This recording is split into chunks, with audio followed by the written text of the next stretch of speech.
that. Oh, okay. And then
Good morning.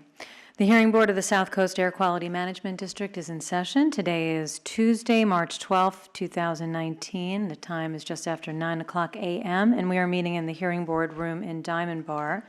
We have one change to our calendar this morning, and that is SCAQMD versus Matchmaster Dyeing and Finishing, Inc., case number 6110-1 for status report and modification of the order for abatement has been rescheduled to May 23rd, 2019, and we will recall, board members, that we rescheduled that because we just recently had a modification hearing.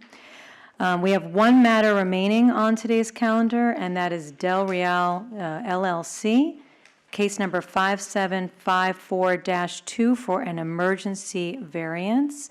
And who is representing Del Real today? Herb Bowden and Jeanette Alvarez and Armando Ayala. If you can, we'll get to each witness in turn, and I'll explain the process in a moment.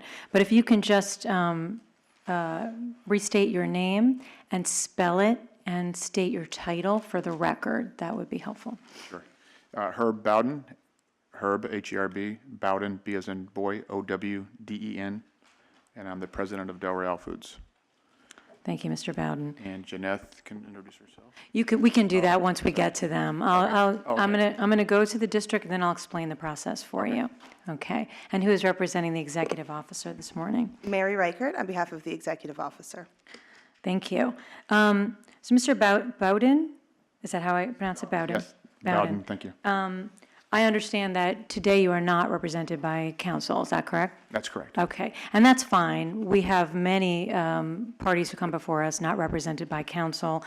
This board will, and I'm sure Ms. Reichert will help you through the process, and I'll explain it in just a second. We're much more interested in making sure we have a full understanding of each matter that comes before us.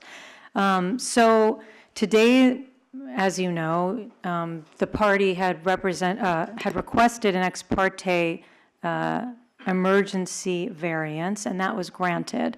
And the chair, though, myself, was concerned that I didn't have a full enough understanding of some of the both background facts and the timeline moving forward, given the excess emissions in this matter. So I requested the full board emergency variance hearing today.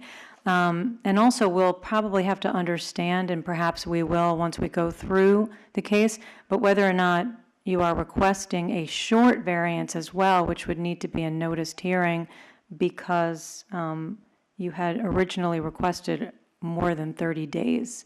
And so an emergency can only last for 30 days. But we'll get to that. First, I just wanted to explain the process today. So today is going to be a two-phased hearing. And the first phase, we need to, because there is no notice to the public of today's emergency variance petition, we would need to find that there is good cause in which to proceed with the hearing on the merits. And so in order to do that, the board considers several factors, which we've laid out in our rules of the hearing board. And just essentially, they are the following. First of all, that there is a violation, and in this case, there already is, a violation of district rules, or that violation is imminent. The second thing is that the circumstances that led to that violation could not have been avoided reasonably by petitioner. Also, that there was diligence in filing as quickly as you either should have known that there would be variance relief needed or did know, and that a denial of the variance would, and we're talking about until you can be heard if you need longer than 30 days on a short variance, that would lead to unreasonable and unavoidable adverse impact to the petitioner. So those are the essential elements that we look for.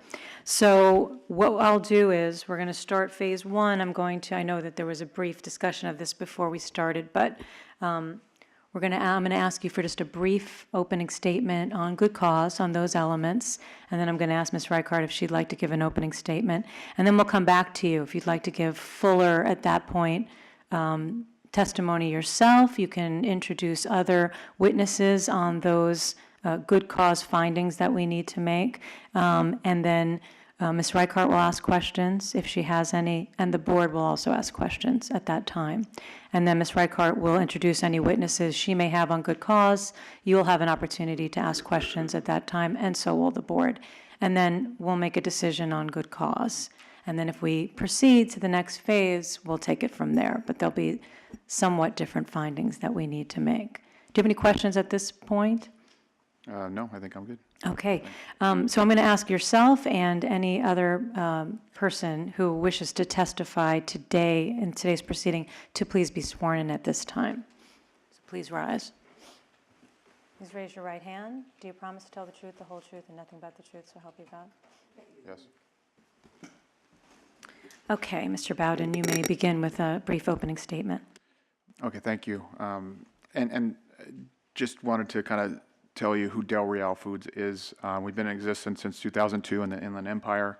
We're a minority business enterprise that focuses on authentic Mexican food, fully cooked entrees, and we basically service customers like Costco, Food for Less, a lot of retailers in Southern California. We have products going into broadline distribution like Cisco, U.S. Foods, and then we're in restaurant chains like Del Taco and El Pollo Loco. Heavily concentrated in the western part of the U.S. So on Thursday of February 28th at approximately 9:40 p.m., we had a small fire in the plant. Everybody was okay. There were no injuries, we are very thankful to the response of the Del Real team as well as the fire department. They showed up very quickly. The fire actually originated at our MPO, which is our charbroiler, and that system, the fire started and kind of rose up into the hood, and then traveled with the individuals who actually extinguished it. They shut the actual line down, thought that it was completely put out, but it actually moved into the exhaust ducts on the roof. and then ultimately to the electrostatic precipitator. On the roof, where the ducts actually, they actually combine with two other fryers, so that's why the fryers are affected by this as well. As far as the cause of this, this oven has been in place for about 9 or 10 years. It's on a PM program. It's cleaned regularly, and we never had issues with it in the past. And this is also with the exhaust system, and the ESP is also cleaned on a monthly basis. And we have sanitation records and documentation to support that further on in this hearing. Going forward, we're clearly going to make some changes and things like that, and we'll talk about that as we go forward as well. So the factory was shut down. That was Thursday night late. We had conversations about 2 in the morning with the management team. Everything was fine, and so we shut down and regrouped in the morning, and that was Friday morning, March 1st. The factory was down, and it was determined that the exhaust ducts on the roof were damaged beyond use, as well as the ESP. The fire department, as they put the fire out, they cut into various areas as well. The RTO was completely undamaged, so it's in great shape. No issues there. At the interior of the factory, there were no issues either. We knew that both fryers were down on Friday. That was the 1st. We did not start the units up at all. We contacted the SCAQMD Friday afternoon, and we wanted to discuss the protocol for such an emergency situation because we knew that was permitted equipment. And so we were told to fill out the petition of variance and to come back on Tuesday because the office is closed on Monday. So Janeth Alvarez and myself returned the application to the clerk in the early afternoon of Monday, March 5th, and based on our situation, we requested an ex parte emergency.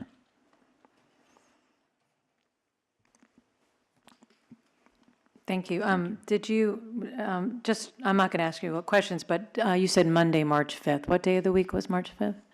I'm sorry, Tuesday is March 5th. Okay, Right. thank you. Thank you. Okay, Ms. Reichardt, any opening? Oh, that's right, we're just in opening. I was all ready to start asking questions. The district is not opposed to a finding of good cause. Thank you. Mr. Bowden, would you like to continue with any additional testimony, or did you want to move to another witness and we'll take it from there? No, I think I've covered, at least on the opening statement, what I wanted to. Clearly, there's, we feel strongly that we have, we fulfill all 6 points, so however that process goes, I'm ready to address those as well. We are definitely moving past the opening, so if you have anything else on good cause, which would include some similar elements to the 6 findings we need to make, including, but I think you've covered to a large extent, that it could not be avoided, the fire and the issue with the ESP going down and or being damaged, and diligence and filing. But I think you covered it. But if you have anything else you'd like to add on that. Well, on the reasonable control, we definitely have like I said earlier, a complete system in place to clean the ovens daily. As I said, we clean the hoods, and then also all the ducts on the exhaust ducts on the roof, as well as the ESP is cleaned on a monthly basis. We haven't had any issues with this since we've implemented it over, I think, about 10 years ago. So. Okay, so at this time then I'm going to turn it over to Ms. Reichardt if she has any questions for you on the statement that you made. And Ms. Reichardt, I assume you have Mr. Bowden has been sworn in, no issue in taking his opening as evidence, testimony? No issue, that's Okay. fine, yes. Go ahead, if you have any questions. I want to just understand a little bit better about the control equipment. You mentioned an RTO and an ESP. Can you discuss each of those pieces of equipment and what they do to control emissions? Sure. Both those pieces of equipment we have 2 fryers that feed into those. Also, this charbroiler oven did feed into those, but we've taken that off the system. It did not need to go through that system.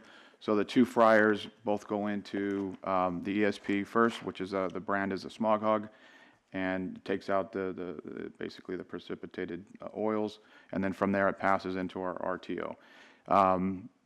My understanding, I'm certainly not an expert at this, but we basically are way over-engineered in the throughput we have going through both of those. So we could add a lot of other equipment going into those if we were to do that in the future. So we're kind of, I would say, someone referred to it as, killing a fly with a sledgehammer type of thing. So we feel that when that equipment's up and operational, that it's certainly a very, very good control system for pollutants. Okay. And just so when we do replace the whole exhaust system on the roof, we are going to have a fire suppression system updated to that fire suppression system. It was fairly old, but now with some things that are out there, we're definitely including a fire suppression in that as well. And then in terms of, so we have to replace the exhaust ducts and the ESP, and are those items not something that can be installed on a very quick, expedited basis? No, I wish they could. The amount of duct work up there is, I don't know the exact one, but it's about 100 yards of duct work, and the ESP was definitely damaged beyond current use. So what we did is we went, we had the supplier of the Smog Hog come in. He was in there Saturday, which was 2 days after the fire, so very quickly. And then the day after, we had a contractor in there to look at the ducts on the roof. It's Clean Air Specialists of the Smog Hog, and they inspected the ESP, and they said their recommendation is to replace it, but they said that they can repair it and get it up and running in the interim, and that's what we plan to do, is have that up and running. They said within, depends on parts and things like that, but about four weeks that they think they can get that. Long term, to get the complete replacement, it's a 10-week lead time. And that's expedited. We told them it's an emergency situation, we will pay expedited fee, et cetera, and they said it's not necessarily, we would love to get it sooner, but they have to fabricate the actual unit. So we did cut the time down in half by repairing the current one. I see, okay.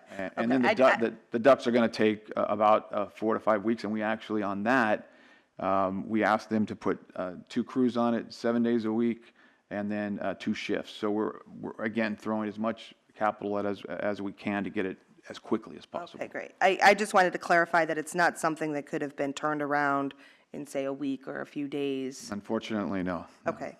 And then I'm not sure I quite understood, do you actually know what the spark or that specifically caused the fire, or what ignited and how that occurred? But the hypothesis, and it really is a hypothesis, and we worked with the fire department as well on it, is it was towards the end of the second shift. So on this particular line, we felt that it was grease buildup and basically excess grease buildup more than usual, but there's really no exact smoking gun. We don't know exactly what started it. They did visibly, meaning the production line worker did visibly see a flare up towards the hood, but they thought that they put it out, but it had already reached the ducts on the roof. I see. But we don't have an exact, like, this was a short, this was that. We don't have that information. And how frequently do you clean the equipment? That oven is cleaned daily, and we have to completely, take it all apart, clean it for pre-op, because we're a USDA inspected facility. Okay. So we have to do that daily. Okay. And then the one other point I want to make sure we cover is, so as the chairwoman noted, that we need to understand why it would be harmful to your facility to wait until a noticed hearing, which would be a minimum of 10 days. Can you discuss any impact financially, staffing it would have to your facility to wait until we had a noticed hearing? And let me get that time frame exact for you. It takes about 15 to 21 days for that notice to go out and for a hearing to be held. So that's the time frame we're looking for. Okay, thank you. Just to put it into perspective, the very first week last week, we don't carry a lot of inventory. We basically, we have a little inventory, but it's pretty much produced to order because we're refrigerated products. So we're trying to maximize shelf life to the customer. Last week alone, we cut over $250,000 in sales revenue. So long term, if we said, oh, we're just going to cease operation on those two fryers, we produce basically 4 items: carnitas, chile verde, al pastor, and buche. And carnitas is our flagship protein. It's our #1 protein in our portfolio. And if we were to cease operations, it would be estimated about $8 million in revenue, and we would have to lay off approximately 60 people. And For what period of time? $8 million for? that's over the worst case scenario, which would be 10 to 12 weeks. That's to get the full, brand new ESP in place and everything. Short term, if we could get it in 4 or 5 weeks, that would basically, you just extrapolate it down. It's about 3 or 4 million. The thing is that we're going into a period of time. Cinco de Mayo is a big seasonal holiday for our customers, both retail and food service. And so we've made commitments, up to 6 months ago that we're going to support different promotional activity, things like that. And so it would affect that. They start buying in towards the end of this month throughout April for Cinco de Mayo.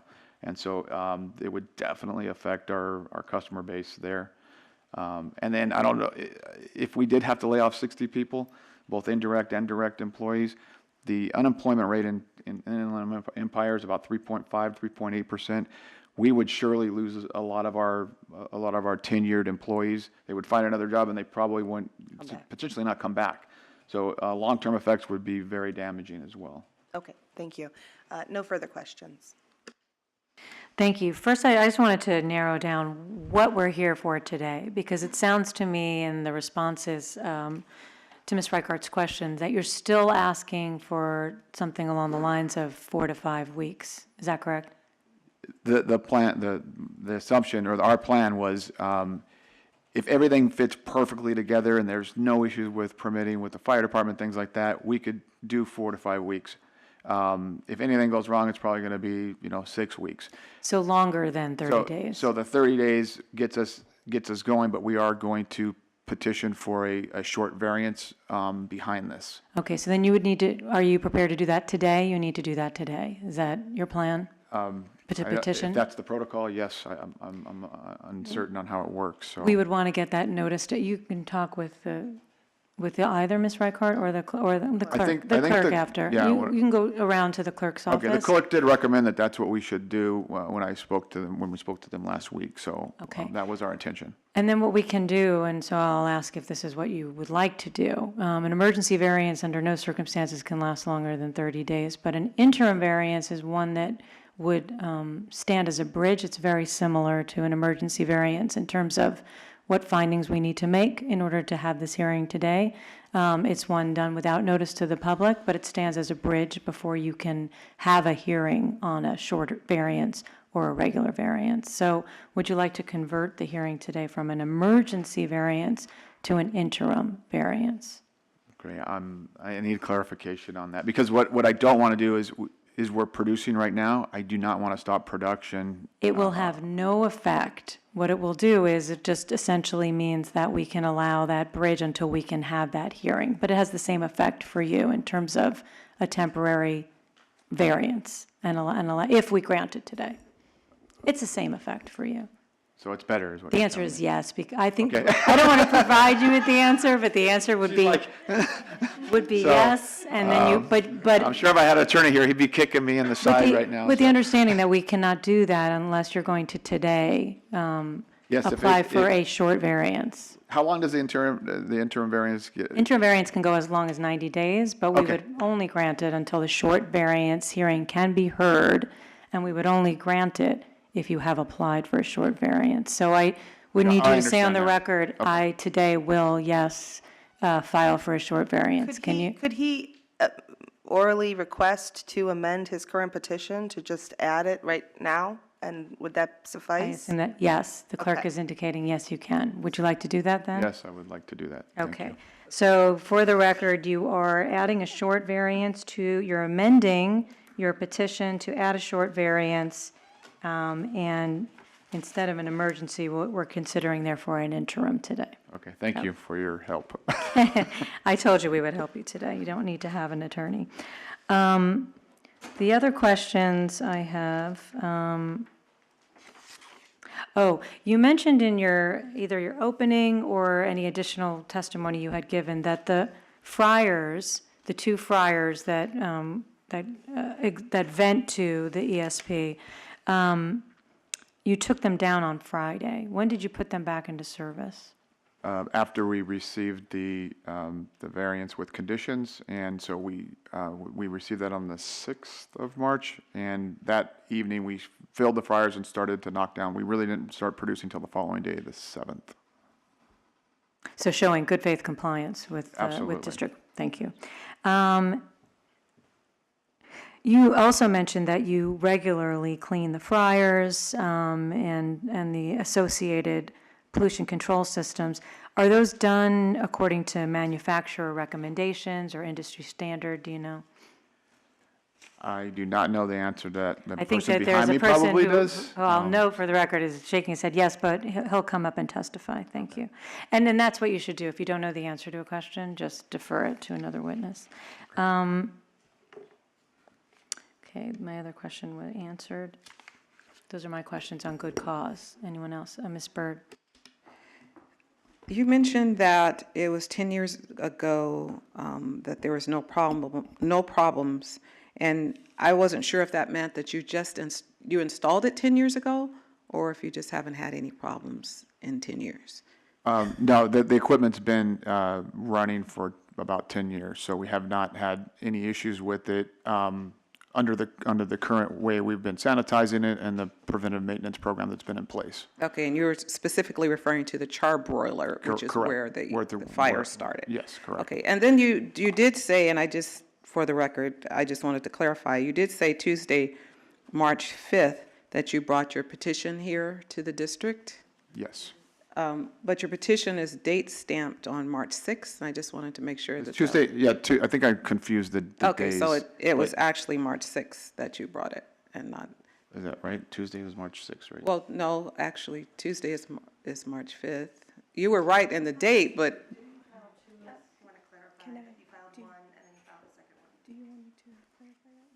Yeah, can you just tell me? I don't think you can. No, We it's can, okay. we can We'll wait till wait. the I'll next, wait. I'll so wait. when you the next person testifies. Okay, maybe I just didn't understand the question. Okay, no, that's fine. I just wanted to get the dates on the record correctly. And then, let's see.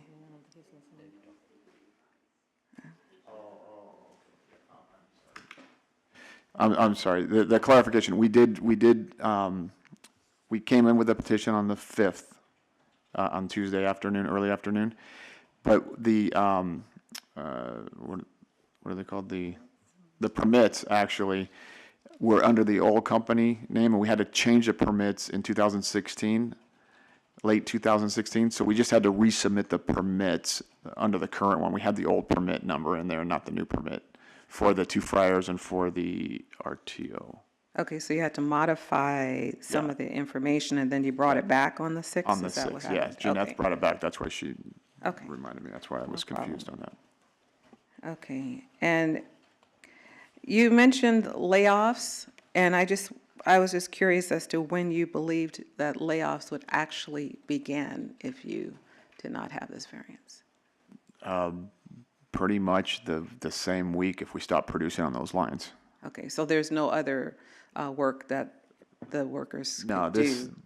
these lines, this product together on those two fryers represent about 18% of our overall business. So we wouldn't be able to shift them to other lines because we just don't, there's not the demands on the other lines to So- absorb them. Okay, I'm sorry. And that number of employees that you're stating, are specifically for these two lines? Yes, it would be both on the raw department side to support, the product before it passes to the fryers. It would be the actual fryers, it would be the packaging equipment. Okay. It would be the sanitation, it would be the Okay. quality assurance. It would be basically everyone around those lines, and it would be 2 shifts. 2 shifts. And just so that I can make sure I have it right, and how many employees was that again? Approximately 60. About 60 employees. Okay, related just to those 2 lines. Okay.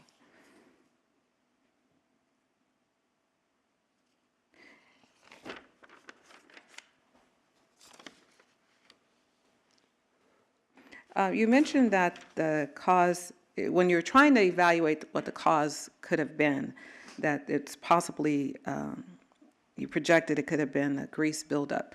Do you have records that you keep of your cleaning, daily cleaning that you referred to? Yes, we brought all that with us as Okay, well. so you know that it was cleaned Yes. on a routine basis. Okay. That's all for now. Thank you. Any other questions on good cause? Mr. Balagopalan? Yes, Mr. Bowden, I just want to clarify, I know you keep referring to the oven and the char boiler. Are they meant the same when you Yeah, keep we saying refer to it as an MPO, but it's a charbroiler, yes. the char boiler? Okay. Then that's where the fire started? Yes. And then it spread to the, okay. When you do the monthly cleaning, is it in-house or do you contract it out? It's in-house. I know that a couple of months ago, I don't know, 4 months ago, we actually brought someone in to do some other cleaning from an outside service. It was a while ago. But it's in-house. We've been doing it in-house since I've been at the company, for at least 13 years. And your fire suppression system worked or didn't work? Or I know you had a fire suppression system in the ductwork or? No. No. No, the ductwork that had no fire suppression system. We're going to put that in the new system, the replacement that we put up there. Okay. Yeah. Okay, thank you. Any other questions for Mr. Bowden on good cause? Anyone? Senator?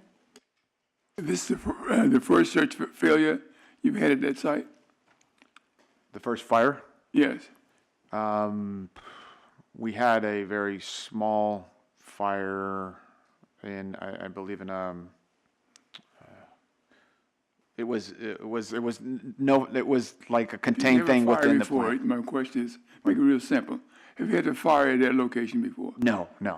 Then what were you trying to explain in terms of a small fire? Can you clarify? What were you attempting to explain in terms of a small fire?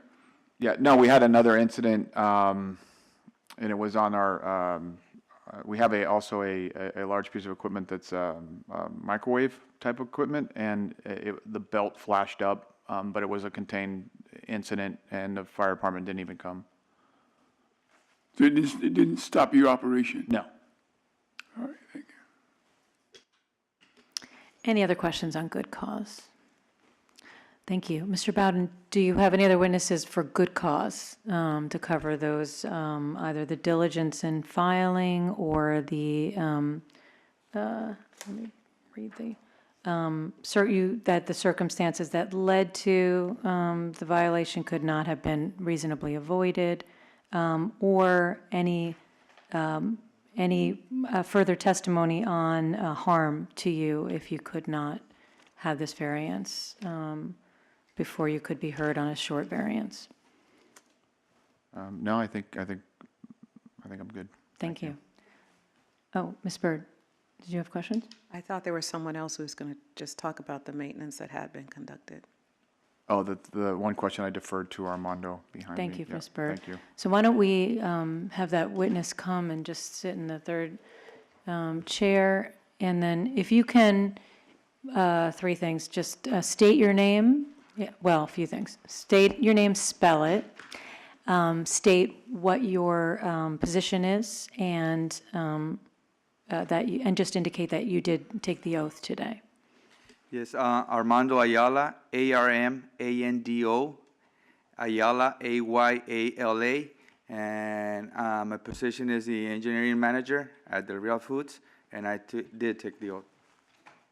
Thank you. And Ms. Burr, was that your question? Did you want to I restate think it? it was a combination. Okay. But what we were trying to get to was if it was the manufacturer's recommendation for the, for the schedule of cleaning, and if that, if you had any comments regarding Yeah, that. yes, it was. The ESP is stated that it has to be cleaned and inspected on a deep inspection every month. Every 30 days. And we did that 3 weeks before the incident. Okay, What about the fryers? The The fire occurred in the fryers, is No, that it correct? it occurred in the NPO, the sharp boiler. Okay. what about that? And we have maintenance every week on that one. And that's the, That's the maintenance part, not the sanitation. okay. So that's maintenance every 3 weeks for the charbroiler oven. No, every week we have a preventive maintenance on it. I'm sorry, it was 3 weeks for the ESP. Yeah. I'm writing as fast as I can. Okay. And there was also some mention, I believe, that there was a daily something based on the USDA requirements or some Yes, requirement? and that's more of a sanitation procedure, and that's done daily before operations every day. We have to do a pre-op, Okay. and we do it every day in the morning. Okay, so 3 weeks for the ESP, 1 week for the charbroiler, daily sanitation, and all those things have been conducted Yes, it is. in accordance with it. Okay. Can I clarify? The ESP was cleaned 3 weeks before, but it's every 30 days. It just happened that it was 21 days before. It's not a 3 week frequency, just so you're Okay, it aware. just happened to have Yeah. occurred. Yeah, please. thanks. Okay. Okay, thank you. Anyone else have questions on that testimony? Garden maintenance. Ms. Reichart, did you have any questions? I didn't go to you. You might have said this at the beginning, is that manufacturer specs or industry standard? How did you determine that maintenance schedule? It's manufacturer specs. We have the companies Maha coming in regularly because they give us reports on the filters that we buy from them. Okay, that's all, thank you. Mr. Balagopalan. Mr. Ayala, on the ESP, do you have wash down every day? Do you wash the plates down? No, we don't every You day. don't, it's only done during the Yeah. cleaning? That's right. Okay, thank you. Any other questions on the maintenance? Ms. Burke? Just a little bit nitpicking here. So the charbroiler is once a week. When was it done prior to the fire? How many days? Do you- The Saturday before, we do our PMs on the weekends. Okay, so that was done on Saturday, and the fire was on the following, that's the Friday, the Thursday after. That's right. Okay, thank you. Okay, any other questions on the maintenance? Seeing none, okay. Ms. Reichart, did you have any witnesses you wish to present on good cause? No. Okay. You don't have to, but Mr. Bowden, would you like to make a short closing statement on good cause? I think I've presented the cause, so thank you. I'm fine. Thank you. Ms. Reichart, any closing statement on good cause? The district is not opposed to a finding of good cause, thank you. Okay. Would anyone like to begin the discussion on good cause? If not, I'm happy to. And Ms. Byrd. Okay, I think we can find good cause. It's always important for a facility to follow manufacturer specifications, to at least have that, because the manufacturer has that expectation that if you do these things, it will work correctly. So we did find that that was followed. Let me pull this up real quick. Would you like them? Thanks. Okay, so, and we have switched this to an interim. So I believe that good cause exists. There is a violation already, and we know that, and you have come in for an emergency ex parte already. The circumstances leading to the violation could not have been reasonably avoided, and I would agree with that based on the fact that maintenance has taken place. The facility states that they do have the records to indicate maintenance, and then that they've operated this charbroiler for 10 years with no problem. And that sounds reasonable, that if they haven't had any problem in 10 years, that they would not have any expectation that they would have a problem based on the procedures that they have been using. Petitioner did exercise diligence in petitioning for the variance and scheduling the variance.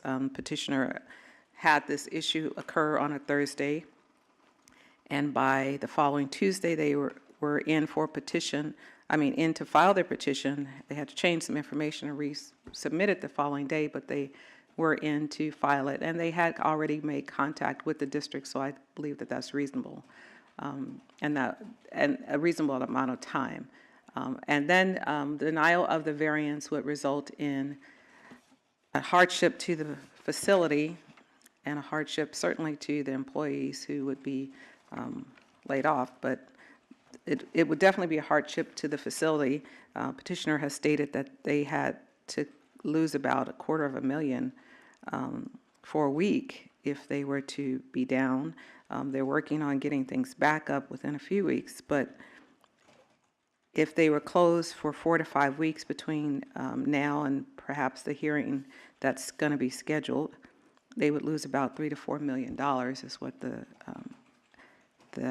testimony was. And for that period of time, I believe that would be a hardship for this facility, especially as they're entering into a season where they do have more orders than normal. They only produce to order, so it's not that they would be producing a lot of volume just to sit around. So they do produce to order, and 3 to 4 million in 4 to 5 weeks is quite an impact. So let's see. I think that for those reasons, and I'm just going down the list of the reasons that we have to find for good cause, I think we can find good cause to proceed with this hearing without notice to the public. I definitely agree, and it just goes to show I received so much more information already than you can get on papers when doing an ex parte. So I appreciate all the additional evidence and testimony. And I just wanted to add to the good cause in terms of the diligence that the facility shut down the lines that were in violation until they actually received the ex parte, and showing that they really got in, obviously, because they were losing $250,000 over that week. They got in as quickly as they possibly feasibly could have. And just to be clear, the violation is of a condition of their permit, condition number 3, which requires the venting or 2 permits, which require the venting to an air pollution control system that's fully in use. Anyone else have any discussion on good cause? Senator? It was clearly specified in the petition that they could lose about $8 million if it were not granted. On an annual basis, that's about $35 million. You also stated that you would not overproduce and just produce the product that's to meet the demand at that particular time, and you would not be, therefore, using the equipment excessively. I think that's a good point.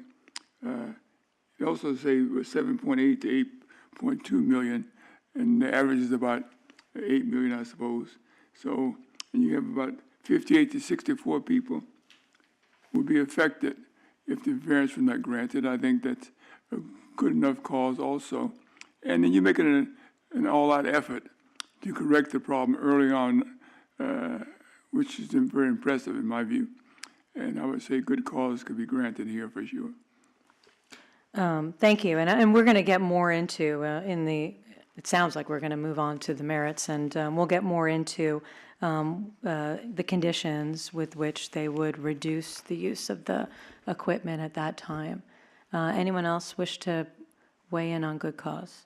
If not, Ms. Bird, do you wish to make a motion? I will. In the matter of Del Rio Foods, case number 5754-2.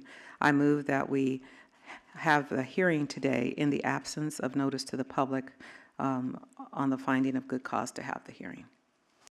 I'll second that. Any discussion on the motion? Okay, Senator, how do you vote? Dr. Lerner, how do you vote? Aye. Mr. Balagopalan, how do you vote? Yes. I vote yes, and Ms. Byrd votes. Yes. Motion passes 5-0, and so we will move on to the hearing on the merits, and we can at this point incorporate all of the testimony and evidence that we have already heard, which will go towards most of the findings we need to make. And mostly what we'll need to hear about is the excess emissions and reduction of those excess emissions. And I assume, Ms. Reichart, that you do not object to incorporating all of that evidence. No objection. And you too, Mr. Bowden, I assume you have no objection to incorporating the evidence that we've already heard. No objection. Okay. And Mr. Bowden, are you familiar at all with the 6 findings that we need to make? Do you wish to make a more full opening statement on those 6 findings? I think I've covered several of them, so I can kind of briefly go through each one if you want at this point, or That's up to you, or if you'd like to just wait and do that as through testimony, that would be fine as well. I'll just do it through testimony then. It'd probably be faster Okay. for you. And It might be a little wordy otherwise. So. sure, let's do that. Ms. Reichart, do you wish to make an opening statement? Just subject to compliance with the proposed conditions and the testimony presented, the district is not opposed to a granting of this variance. Thank you. And let's take the opportunity first to mark. We received emergency, which will change to interim variance conditions. We'll mark that as exhibit number, I was going to mark it as 1. Mark it as A, as in apple, since it's a district exhibit. And just for the record, Ms. Reichart, are these any different than the conditions that were adopted as part of the ex parte? Sorry, the light, I'm going to just put this out there so I don't forget. The light on this one is not working consistently, if you want to. So I can't tell if it's on or off. It's working now, but there is a slight difference in condition number 4, just requiring notification of the district if visible emissions are noticed. Also, I realize at the top that it just says Del Real LLC, and it should say Del Real Foods. Okay. We haven't called it as the, There's a lot of mistakes in the header up here. we'll make those corrections. Senator, did you have something else that you? Oh, your microphone is off. The petition I received at home shows the diagram, a schematic of the equipment, showing how the system operates. I would like Mr. Bowden wants to begin into his discussion to show the diagram and explain the operation of the system. I don't know that I have that. The one at home had it. Okay. Okay, actually, I've been informed the old permit said Del Real Foods LLC, and the new permit just says Del Real LLC, which is why we did that. Okay, And so we have that correct. It was right originally, and I was wrong to try to correct that. And Mr. Bowden, that is correct. It is Del Real LLC. That's correct. Okay, thank you. Okay, so why don't we do that, Mr. Bowden? Why don't we begin with you and any additional evidence, and in particular, the senator would love it if you could go through. Do you have with you the pictures of the schematics or the? No, I'm not sure what you're looking at. Kind of a blurred vision of it here. Oh, that's the picture. Is that a picture that you took, Vanessa? Yeah. Okay, let me look at it real quick. I'm sorry. And if you have the original, and if you could bring it over to the podium over there, we have a viewer that might be helpful to show. Okay, I think these are the pictures you took, right, Vanessa? That's shown, it's not very clear. I have some other photos that I can share with you that I brought. They're not schematics, but they're photos of the actual damaged equipment. Would that be helpful? That would be helpful. So if I would say your testimony would be helpful if you could show the damage, show what we're talking about, the equipment, and you can do that by going over, and I see that Rebecca has helpfully already put it on. We'll help you put that up, and you can use the microphone over there if you're going to refer to pictures, and then we'll need to have testimony on excess emissions and all of that. Okay, I'll hand the pictures. I have several copies, so what?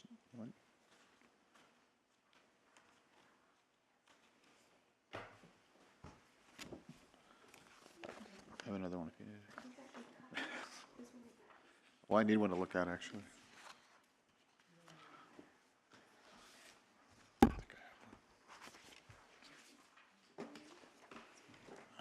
No, I'll ask for it. Thank you.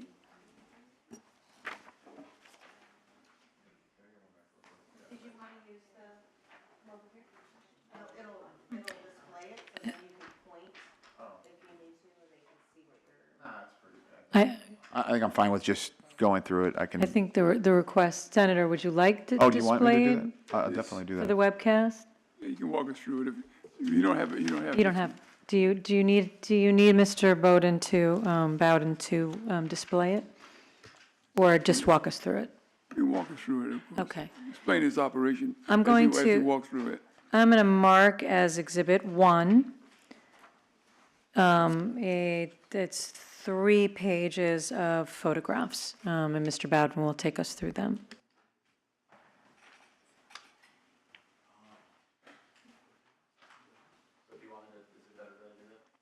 The public can see if you do it there. Yes.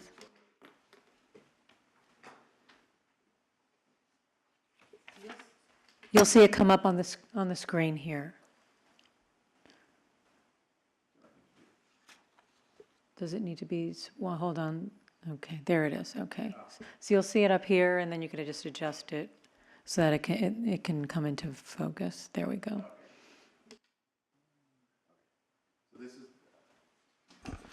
This is the fire damage itself. So this is on our roof.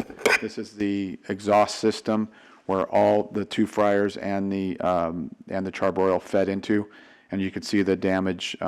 It goes all the way down the length of our building, and I'll show you another picture where it actually goes down to the ESP. So this was just to show some of the damage.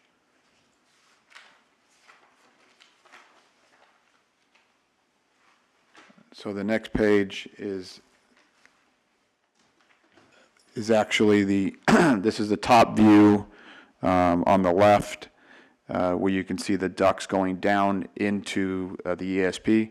So the ducts were damaged going all the length of the building on the top, down into the ESP.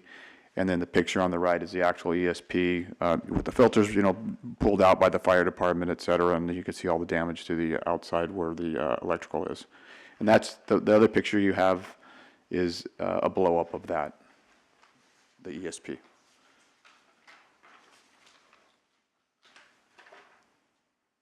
And this next page shows that the ESP actually moves, the ducts move from that, and you can see this is actually coming directly from the ESP, this duct here, and then it's going into the RTO. The RTO had no damage whatsoever.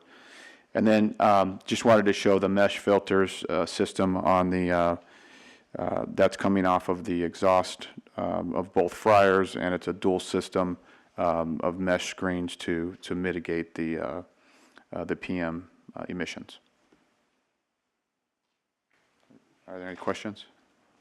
Well, unless there's questions just on what we're seeing in the photographs, you can take your seat again and then. Okay. And then provide. In addition, it was stated that during the time you were making the repairs, that some grease would be collected on the roof, shows at what point that would happen, and what you're doing to maintain it. Okay, this mechanism here, which is this is the exit exhaust of one fryer. There's another fryer that looks just like this on the other exhaust. So these two filters, mesh filters, are mitigating approximately 50% of the precipitated material. The VOCs, we have no control over that. It was stated during the petition that while the repairs are being made,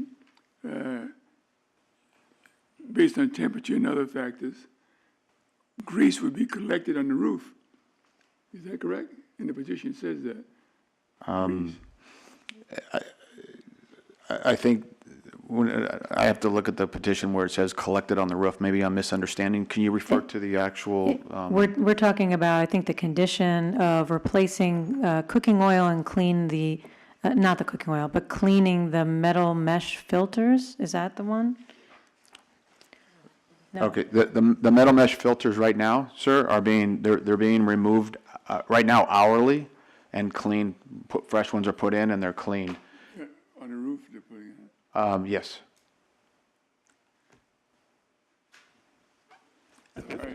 Did I clarify it or?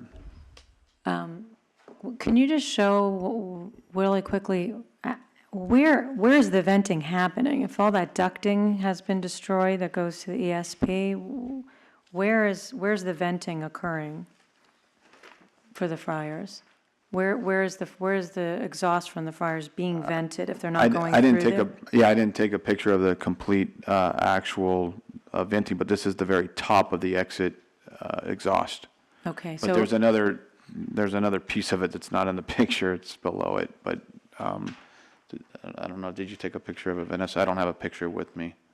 it's just that it won't be going through that piping? Is that additional piping, the fire damage photos of the it's exhaust? basically like a bypass, so it's not going through the burnt piping at all. Okay, so it's I'm sorry. it's a bypass. Yeah, I'm sorry. Now I Okay. understand. I wanted to understand that. Mr. Balagopalan, did you have questions on the picture? Yes, but actually, going back to your statement, you mentioned that the char boiler is also vented. Normally, when it's in operation, it also vents to the ESP and the RTO? It was originally, but we've diverted that. Yeah. Because I'm looking at your permit, it doesn't say that. No, I know. It was a previous vice president of operations. Basically, just when we installed that, he ran it into that same system. Did not need to be, but he did. So after the fire, we've completely changed that. We diverted that because there's no need for it to go into the ESP and the RTO. So you're not planning to do that when it's up and running? No. Okay. And then going back to that picture which you had, the bypass with the two mesh filters there. Now, you said you didn't look at, did you look into the possibility of having a temporary control for VOC, like a carbon absorption system? We did, and I'm going to defer that question to Armando, and he has the detail on that. We did try to get like a temporary piece of equipment to do that, but I believe it was, I don't want to speak out of turn. so I'll let We'll wait Armando. for that. And let's just keep our questions right now, just to questions about the pictures themselves, and then we'll allow Ms. Reichart to ask questions on the, did you have any questions? Well, first of all, Mr. Balagopalan, did you have any other questions on the pictures? On the pictures, no. Okay. Ms. Reichart, did you have any questions on the pictures before we move Mr. Bowden back? Not on the pictures. Okay. Mr. Bowden, you may come back to your seat, and then,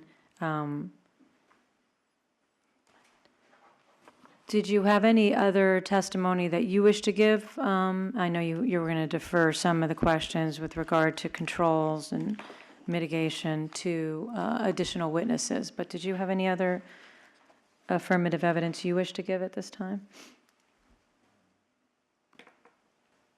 Will there be another witness on emissions, generally, the excess emissions?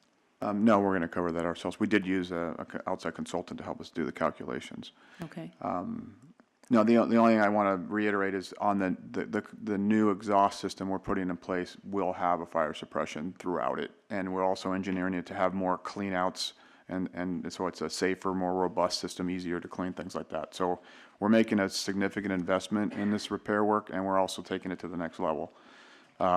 We already have that. We had that emergency internally, an emergency approval of the capital expenditure. It's about $960,000, and about $165,000 of that is just to take it to the next level that we're paying on our own. We will have some potential insurance, but that's not the focus now. It's to basically get us back up and running and getting us going through our pollution control system as quickly as possible. Okay, and then one of your witnesses will testify as to excess emissions and mitigation. That will be me. Oh, that will be you. You can do that at this time, then.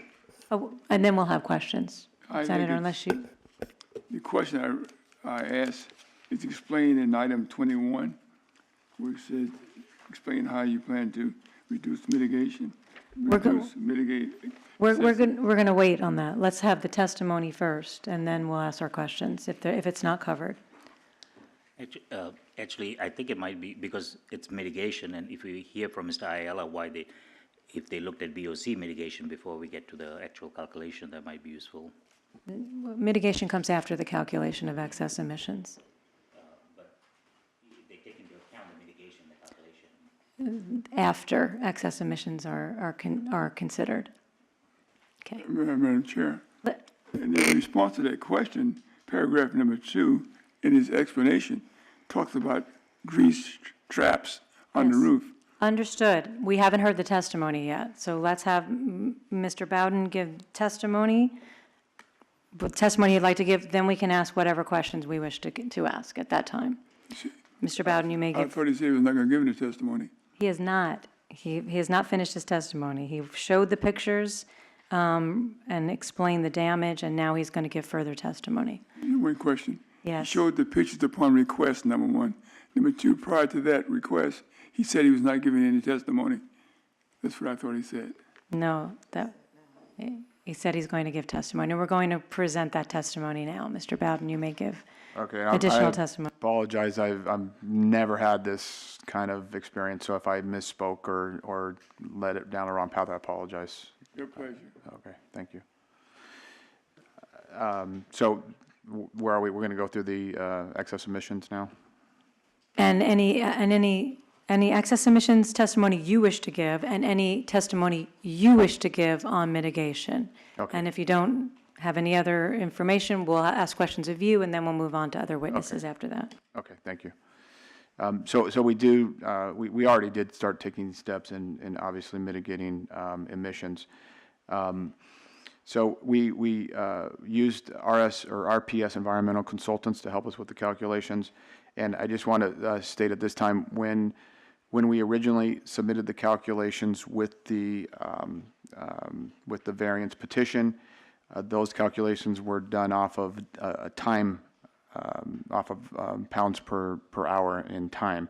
And so when the conditions came through on the actual variance, it was in pounds.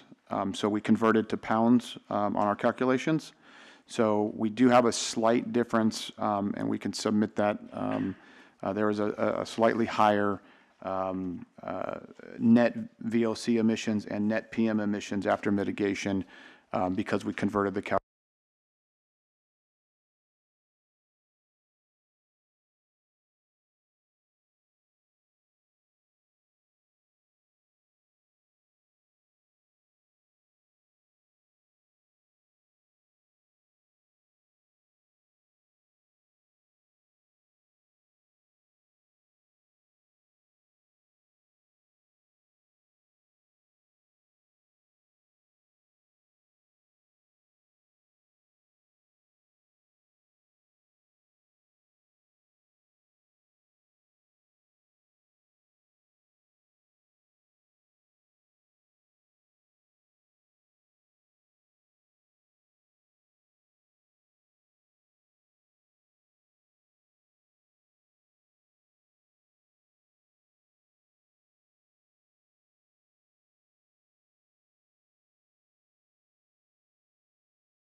Okay, we have received a 3-page 3 pages of a document. The first is summary of the excess emissions, and then 2 charts of excess emissions, and we're going to mark the whole thing as Exhibit 2, right? Did we have an Exhibit 1?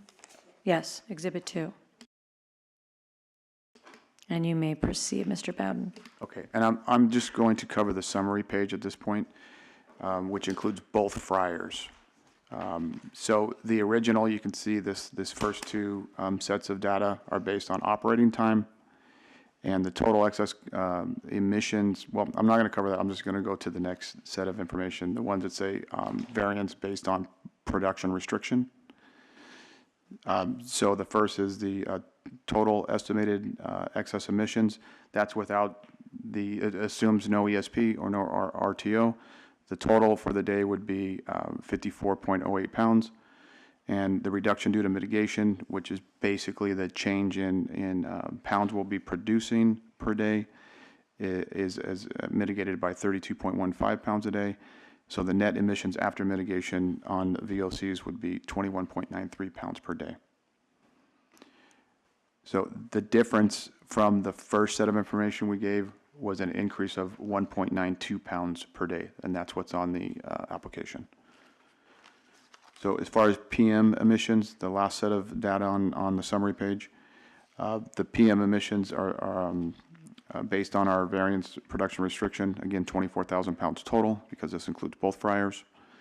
The total estimated excess emissions without RTO or ESP would be 37.12 pounds. And with the mitigation of not only the pounds, but the fact that we're using the abatement through the exhaust point with the screens, with the metal screens, the assumption there is about a 50% reduction in PM. So the reduction due to mitigation is 22.15. So the net PM emissions after mitigation would be 14.97. And the 14.97 is 1.42 pounds greater than the original operating time calculation that was on the application. Do you wish to give, is that your testimony? Or did you have additional testimony you wish to give before I turn it to Ms. Reichart for questions? No, you can turn it to Ms. Reichart. Thank you. Ms. Reichart, your questions. Okay, I don't understand. Okay, when you say VOC emissions based on operating time, what does that mean? That was based on the total number, or just hours is what we based that on on the original calculation. The new calculation, So you calculated what the emissions are going to be based on operating how many hours per day? 16. Based on 16 hours per day. And so you had calculated that it would be, looking at VOCs, 20.28. And then what mitigation were you looking at that reduced it by 0.27 pounds?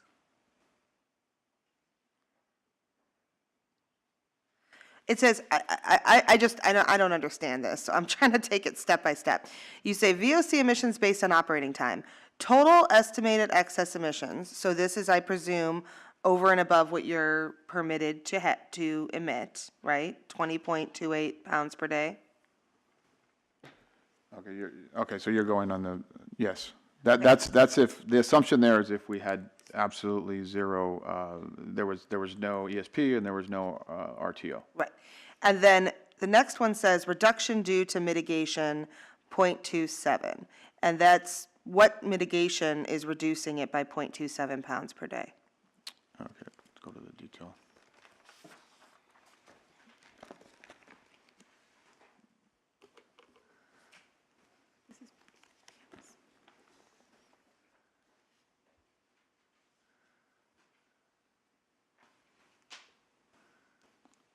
So we definitely had help on this, just so you know, so Oh, we're looking okay. back at.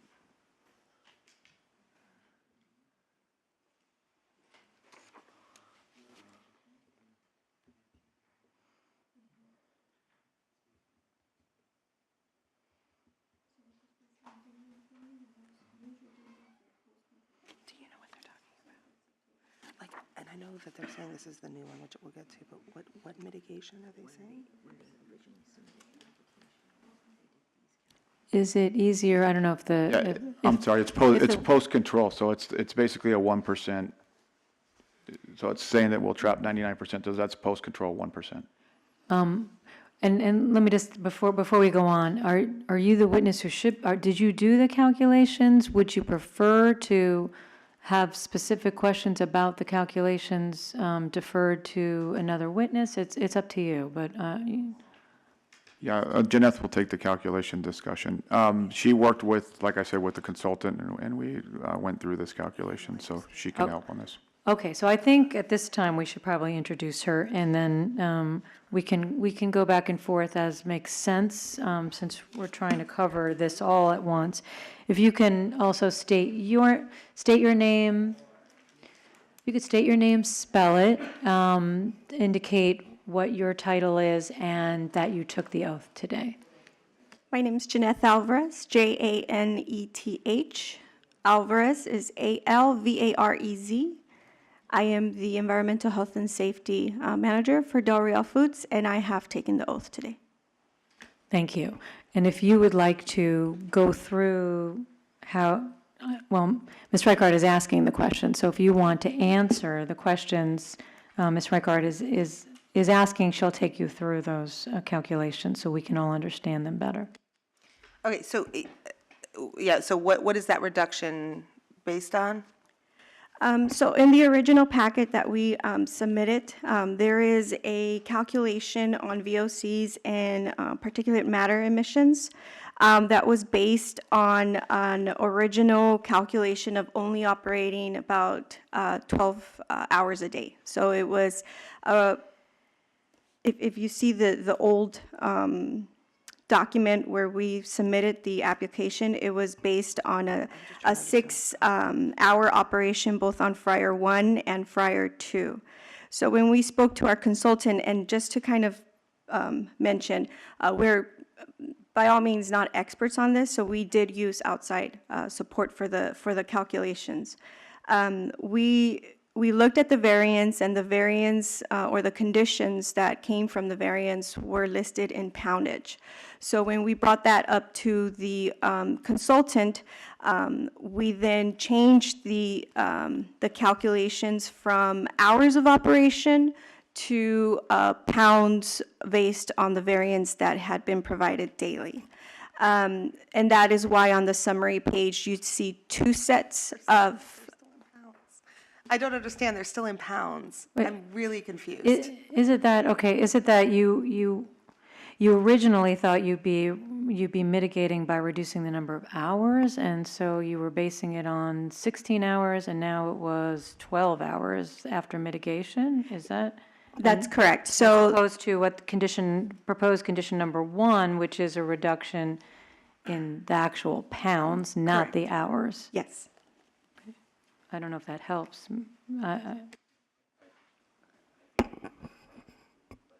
Not to testify, but if you have questions. So, okay, when you, and I understand that this has changed, and I'll get to the second set in a second. I'm just trying to understand the first set, so then I can understand how the second set is different. So the first set, it says VOC emissions based on operating time. How much time per day? So our permit indicates that we usually operate on a day-to-day 8-hour shifts with the controls. Okay, so one 8-hour shift, 2 8-hour shifts, So they- 16 hours a day. 16 hours, so both fryers are operating for 16 hours a day. Correct. Okay, so, and is that what's represented here by 20.28 pounds per day of VOC? Total estimated excess emissions, 20.28 pounds per day VOC. I'm looking at this summary page. Should I be looking at a different page? No, Okay. you're correct. Yes. Okay, so for 16 hours a day, it's that. And then reducing it to 12 hours per day, so 2 6-hour shifts, would reduce it by 0.27 pounds? Yes. So, I'm sorry, we're looking at this calculation, and we're thinking that she was just basing this on a 8-hour shift. So the calculation originally So you think 20.28 was actually based on 8 hours? Yes. Not, okay. And then she reduced it by 2 hours, which reduced it by 0.27? Yes. Do you know why taking a quarter, reducing the time by a quarter only took off this very, very tiny amount? No. Okay. So the mitigation you're looking at here is reducing the number of operating hours. When you say reduction due to mitigation, the mitigation is reduction of operating hours? Yes. Okay, so then we're going to move to PM emissions based on operating time. Again, the first number, 27.47, is based on 8 hours or 16 hours?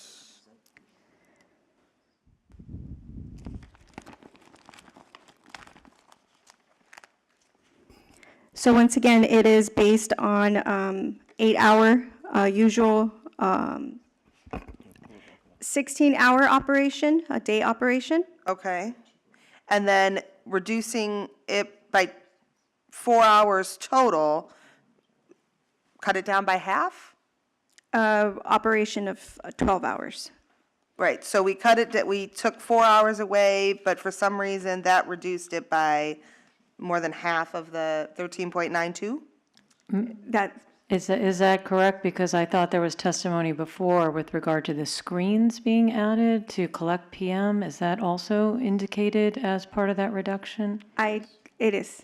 Okay, so the mitigation under the PM, reduction due to mitigation, is both reduction in hours plus the screens? Yes. Which are those screens not typically used because they're not necessary? Correct. Okay. And I believe in the conditions it says they have to be cleaned once daily, but I thought I heard testimony that we're doing it on an hourly basis. Correct. So would you be willing to change that condition to say hourly basis during operations? Can I answer the question? Or we can go back to him? We can go back and forth. Okay. Just please indicate before you speak, just Yeah, for that's the, for the audio record, who you are. And I have some more questions for him, so we'll take that when we get to there. And actually, let me just make a note about. Okay. All right, now, let's go to the new calculations. VOC emissions based on variance production restriction. Is that this 6,000 pounds and 8,000 pounds of product per day? That's correct. So it sounds like the conditions are allowing you then to run more, or, because I don't understand why it went up so much, because the restrictions, the conditions should be trying to help restrict you to minimal production, but all of a sudden, the conditions of the variance are allowing you to, it seems like, operate and produce more. That's correct. We wanted to base it on what the variance conditions were. We don't know, to ensure that we were calculating based on what the conditions had been provided during the variance. This is the original permit. Okay, so And- oh, I'm sorry. No, and- no, go ahead. And basing it on what our permit was originally as well. Because now we took the actual poundage required in our permit, which is significantly lower based on the variance conditions. And the various conditions are lower than that of what we would be allowed to produce on a day-to-day. Okay. So the first set of calculations did not take into account, what were those based on if they did not take into account how much product was being run through the fryers? The only thing that was taken into account were the operating hours. But it seems like the throughput has an impact on, has an impact on the emissions. So operating hours with no product would have no emissions, right? So they had to assume some product in the first set of calculations. Do you know what throughput was assumed in the first set of calculations? Is it possibly a matter of the difference between the first set is based on actual throughput based on 16 hours versus permitted throughput in the second? That's correct. It was based on an hours of operation, not poundage allowed. But actual throughput during those 16 hours of operation. So it's on a poundage basis, but it's not the permit limits. It's something lower than that. Do you know how much throughput was going on during these emissions calculations, or what throughput was assumed for No. those? Okay, all right, so VOC emissions based on variance production restriction. So this is based on 6,000 pounds per day and 18,000 pounds per day. So it's assuming a total of 24,000 pounds per day is the, Correct. so total estimated excess emissions is 54.08 pounds per day of VOC. Is that based on a 16-hour operating day? Yes. And then the 32, I'm sorry. No, that was based on, once again, pounds. It's not so much hours of operation. how many hours would it take to run 24,000 pounds of product through the fryers? It varies. Okay, and the reduction, I just want to make sure, it sounds like our conditions are allowing you to have more emissions, so I would like to change them to make them, it the minimal amount of emissions, and I don't know how to. Okay, what is the maximum throughput that you can have in pounds per hour? Per fryer? Or total, if whatever. I'm going to defer that to her because products vary. I'm not very familiar with our production runs. We have various SKUs on those that run through those fryers. So poundage can vary. So, when you say it was the actual throughput that was used to calculate the first, that's actual throughput of what? Of a specific product, or of all the products, or of the maximum potential throughput? Of the revised version, I'm sorry? Well, either one. The revised version was the maximum throughput based on our permits. And Ms. Bird had something. I just wanted to throw in that the pages that we have from the permit do indicate the throughput per month, and if you guys can look at it per day or per whatever and break it down, maybe that would be helpful, because it is attached to the petition. Okay, so, and is that done? One of them is that says by 30? Is that assuming? 1,400,000, and one of them says, If I may add, I think if you look at that spreadsheet they gave with the attachment, that explains everything. Okay, so the spreadsheet, okay, so we're looking, if you're looking Thank you. at the second set of calculations, so the first number is based on the permitted potential throughput of pounds per day of 12,000 on fryer 1 and 46,000 on fryer 2? Yes, that is the original permit. Okay, and that's what this first number of 54.08 pounds per day VOC is based on? Yes, Okay. And then the reduction of 32.15 is based on reducing the maximum throughput to 6,000 pounds per day and 18,000 pounds per day. correct. Okay, and so that would be the same for the PM? Yes, And that reduction due to mitigation, does that number include both the reduction due to throughput change as well as the metal screens? yes. Okay, can I have a minute off the record? Yeah, why don't we take a break? This would be a great time for a break. We'll take a little more than a 15-minute break, and we'll come back at 10:40. Okay. Okay, we're off the record. Yes, wait one moment, Senator. Ask and answer some of the questions they have in mind. Yes, if you could take a moment, I don't know if you want to Well, it looks like Ms. Reichart will be conferring with district staff, and then if the petitioner wants to take a moment just to reorient yourself Yes. to be able to answer those questions. So we'll do that, and we'll be back on the record at 10:40. We're off the record.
We're back on the record, and we received some revised excess emission calculations, and I guess my first question is, who's providing these? Is it the district, or is it the facility?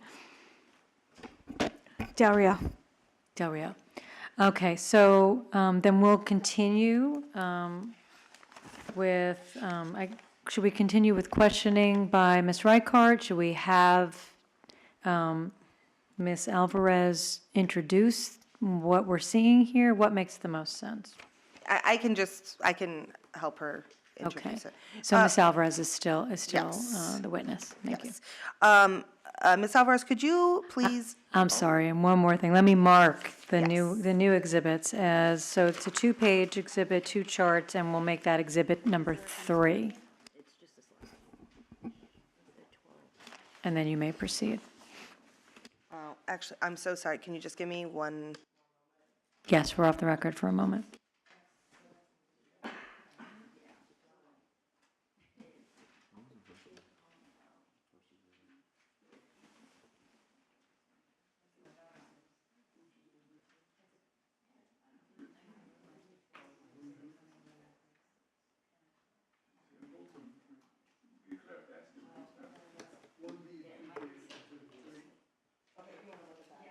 Okay, so something's wrong with the calculations here, because so for column L, it should be H, temporary post-control PM emissions, minus K, and but L is not coming, it's not, okay, yeah, so you've got, I don't know if that one's actually right, but and this is the PM one, and it's, so if you want to pull up the PM one. So, yeah, what calculation is it running?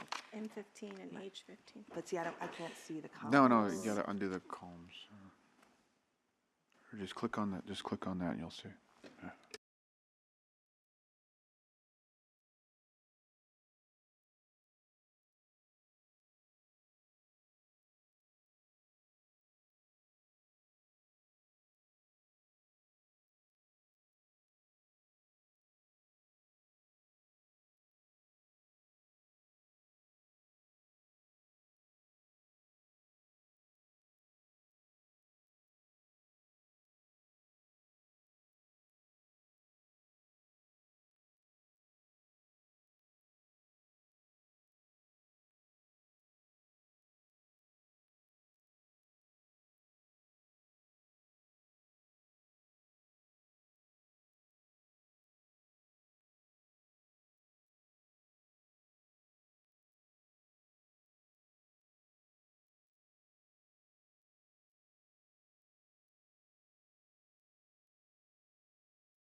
We are back on the record. Okay, so how shall we proceed? I'll go ahead and ask her the questions about this new exhibit, which is exhibit, I apologize.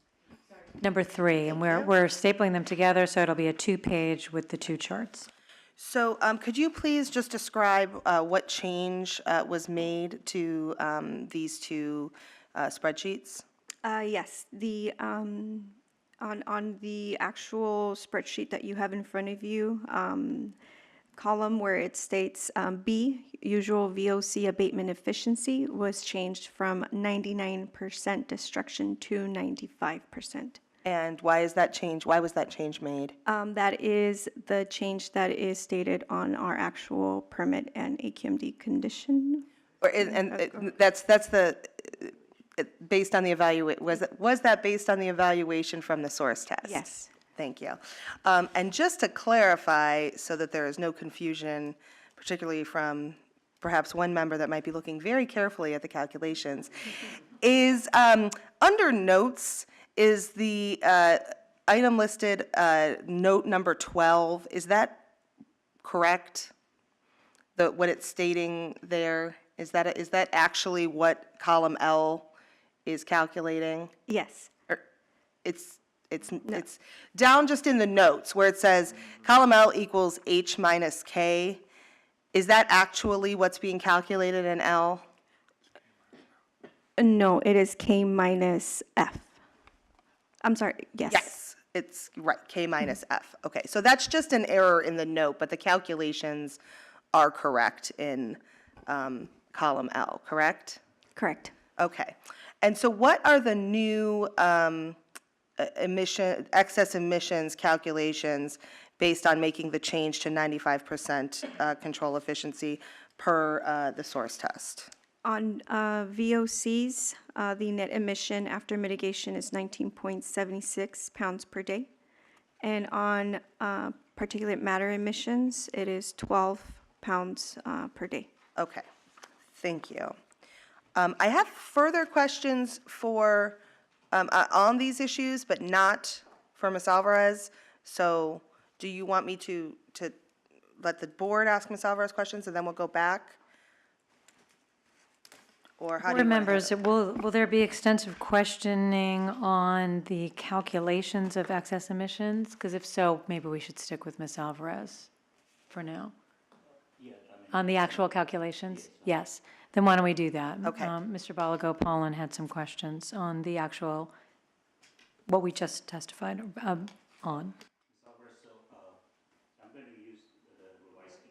Sorry, Exhibit 3, Table 1B for the VOC calculation. The value in Table A, the usual pre-control VOC emission, do you know where the data came from?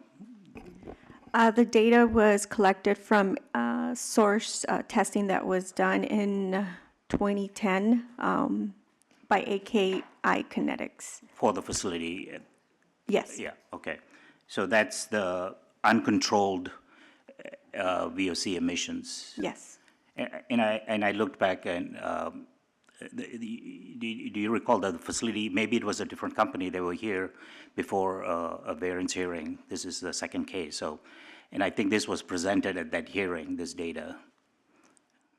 I would not. Okay, it doesn't matter. Okay, so that's where the data came from. So if we use that, that's the uncontrolled VOC emissions. And with the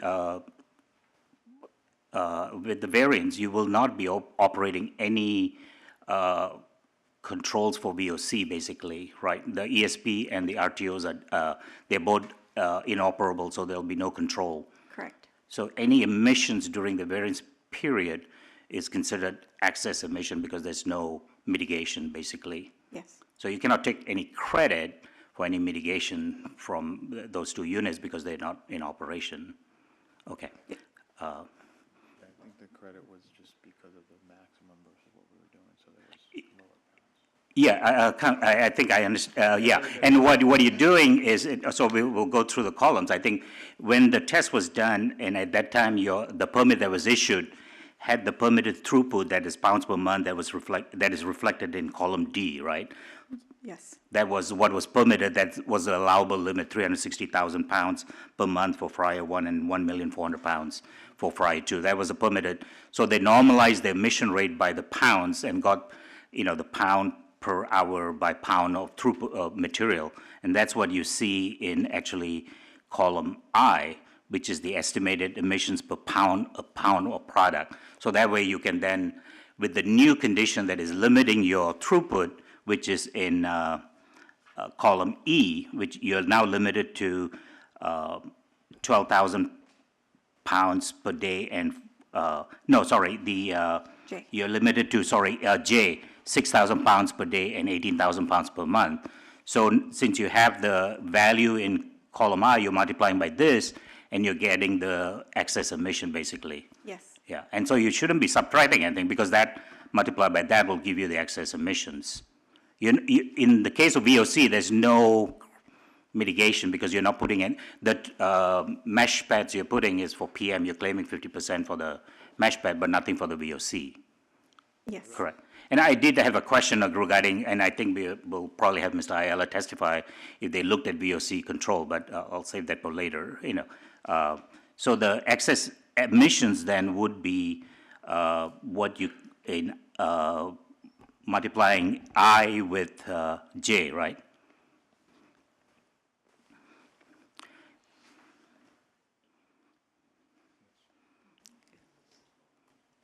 Correct. And so which column reflects that? That'll be column K?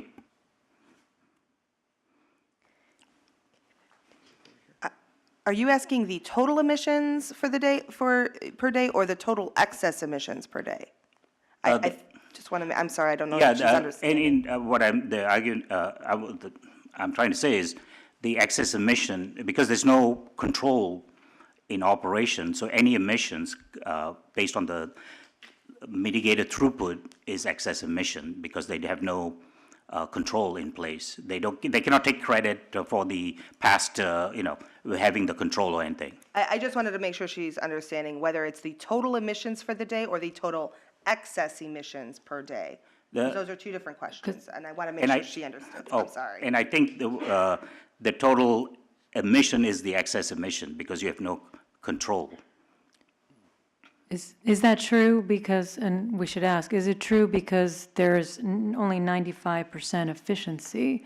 So we're talking about uncontrolled, it's still only, it's 95% above what would be normal emissions. So all emissions, 95% of that is excess. Is that correct? Yes. Okay. Because of the efficiency factor. Right. Okay. So K is the calculated from the daily, right? From the H and I multiplied together gives you the value in K. The daily. The I and J. I and J. Sorry, I and J. Yeah, that gives you K. Yes. Now, what are you subtracting? In L, you're subtracting L. What are you, in L, what are you subtracting? In L, F. Okay, you're subtracting F. Okay, so K minus F. Yes. Okay. That was the error. Down below in the. Down below in the footnote, yeah. If you're going to add testimony, please, Oh, okay. well, at least do it into the microphone so that we have it on the record. Okay, so maybe I need to go back and read what the excess emission is. This is, so any emission during the variance period, because there's no control, is the excess emission. Excess emissions, may I just say, is defined as what it would be normally minus what it is under, no, the other way around. What it is under the variance minus what it would be allowable under the permit. So it's not any excess emissions. Right. Because they're only required to do a 95% efficiency. That's what it would normally be under the permit. All right, then I stand correct on that. So the excess, so the net mitigated is 19.76 pounds per day then for VOC. Correct. Okay. Now on the PM, it's just about the same, except you're taking a 50% reduction for the filter for the PM. Yes. And you're using also the same 95% reduction there. That is correct. Okay. All right. Thank you. Any other questions for Ms. Alvarez on the actual calculations before is it, well, if it's on the actual calculations, then it would be, it makes sense to ask it now. Otherwise, Ms. Reichart had additional questions for, sorry, I got to make sure, Mr. Bowden, thank you, Mr. Bowden, on his other testimony. So if it's on the calculations, let's get those all squared away. Otherwise, we'll go back to Ms. Reichart. Any other questions on the calculations? Okay. Ms. Reichart, you had additional questions. Thank you. The bypass that's going to the screens, is that bypass is already installed? Yes. Okay, and in use. And then you had mentioned that you were cleaning the screens hourly. Would you be willing to incorporate that into the conditions as a requirement? We started doing that. We're kind of assessing it to see what that optimal is. We know daily's not enough. Okay. So I would like to get some more data points first before we commit to hourly, if possible. Is there a more frequent number of cleanings you would be able to commit to? Twice daily, 4 times daily, I would something like say that? at least every 4 hours, right? Okay, every 4 hours? Okay, that sounds great. I will make that revision and add it into the conditions on my closing. If I can write. Okay. Covered access mission. If you could talk me through a little bit more about, so you said that the manufacturer is going to come and repair the smog hog, is that what it's called? The smog hog, and that should take about 4 to 5 weeks, was that correct? That's what we were told, depending on actual spare parts, getting in on time. But yeah, that's the expedited version of Okay. it, yes. And at that point, will you be able to be fully in compliance with your permit?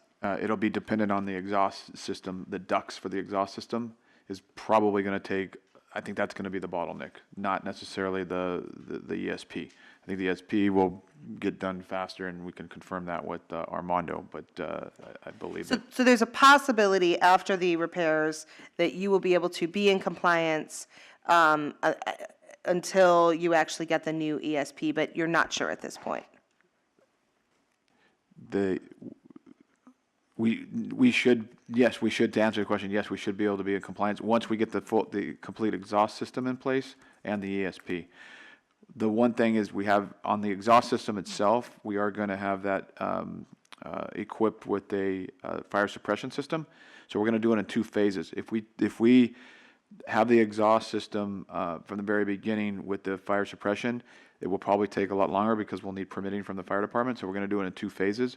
One, so we can get up and running. It'll be equipped with it, but it just won't, the Ansel system won't be, completely done yet. So that we can get it up and running faster in phase 1 using the ESP and using the whole thing, the RTO as well. And then the second phase would be once we get the brand new ESP in, then we'll install that and then concurrently probably install the fire suppression, or at least get it hooked up.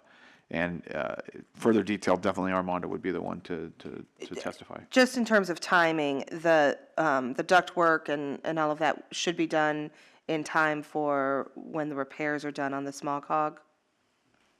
I just like using that term. It will definitely be, it'll be a photo finish, it'll be close, is my understanding. Okay. That they should be coming concurrently together. Okay. And you have placed the expedited order for the new ESP? Yes. Will that also be a smog hog? It will be a smog hog. Thank you. And then Actually, we want the same unit, even though it's an overkill, because that's what's permitted, and we want to make sure that we're in compliant and we can get it done faster by doing the same exact equipment, not shopping it. Because that was the other thing, is we looked to get another unit to replace it. We couldn't find a large enough unit, so we decided to go with the same brand. And you said that's 10 to 12 weeks it will take? 10 to 12 weeks, correct. Okay. And then how long will it take to install once you receive it?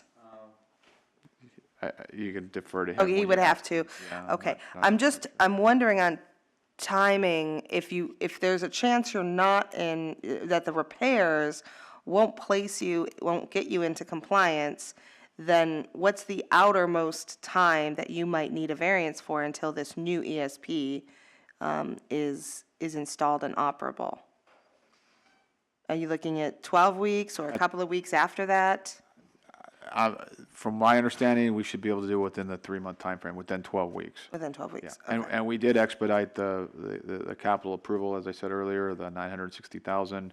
The unit is already ordered, and and we told them expedite it, even at an added cost. So we're doing all we can, but they're telling us that it's dependent on fabrication, but they felt confident that they could hit the 10 to 12 weeks. So assuming if this variance is granted, you can provide more details about and hopefully updates on that timeline at the short variance hearing. Absolutely. And they're not going to wait until it arrives to do the infrastructure. The infrastructure will be there. They'll be doing a lot of other things before it arrives, so they can kind of like, just switch them out type of thing. So once the current system is repaired, you will begin to start routing the exhaust through that, even if it's not running at 100%. That's correct. The exhaust will be repairing both concurrently, the exhaust system as well as the ESP. Right. So as soon as all of that is up and running, you'll start running it through that system in order to start reducing emissions as much as possible, Yes. even if they're not meeting permit limits. Yes, but there's no reason why we don't think it would meet permit limits. But Okay. No further questions. Questions? Mr. Balagopalan? I did have a question on one of the variance condition. Have you looked at the variance condition? yes, Can you look at condition number 4? yes. Do you have anybody certified to do that daily emission monitoring according to EPA Method 22? Method 22, my understanding is you don't have to be certified, just you have to understand the method. Method 9, we do not have anybody certified for, but Jeanette will be getting certified for Method 9 in the future. Okay, But- and so for Method 22, you understand the procedures? Oh, She does, yes. okay, You can ask her more questions if you wish. okay. No, I just want to make sure. I have no idea how to do it, but. All right, okay, thank you. Ms. Byrd? I just had just an operational question. I'm assuming that you would be the person to respond to that. And when I look at the 2 fryers, is it absolutely necessary to run the 2 different fryers, fryer 1 and 2? Because you're running them at the same time for the same number of hours per day? Is that what you're saying? Yes, we make 4 different items. On the large fryer, we run, I would say 95% of the time, we run one item on it. That's our carnitas. That's on the larger fryer. On the smaller fryer, which is system number 1, we run the other 3 items on that. And the 2 of the other 3 items are fairly small, diced raw meat items before they get fried, so that it's a different type of equipment. Okay, so you have to run the larger one because of the volume or the size of whatever it is that you're producing, Yeah, both. And they do, unfortunately, have to run concurrently. and they have to run Yeah. concurrently. The Okay. thing is, they're not, just so everyone understands, they're not running, there's not product running through those fryers all the time. There's product running through them, then they go into other kettles afterwards, so the bottleneck really is more downstream, so those fryers aren't continuously running, although they are on. And then we've actually had the set point decreased to below 360, so we don't go above the 370 at any time. Okay, so my question had to do really with the fact that, I see that they're different in size, but I was just wondering, because one had a lower emissions than the other, if it were possible to run one with lower emissions more than running the higher. But you're saying that's based on the size of the Yeah, it's equipment. throughput. One will take 2,500 pounds an hour, one will take 700 pounds an hour. Okay. Okay, let's see.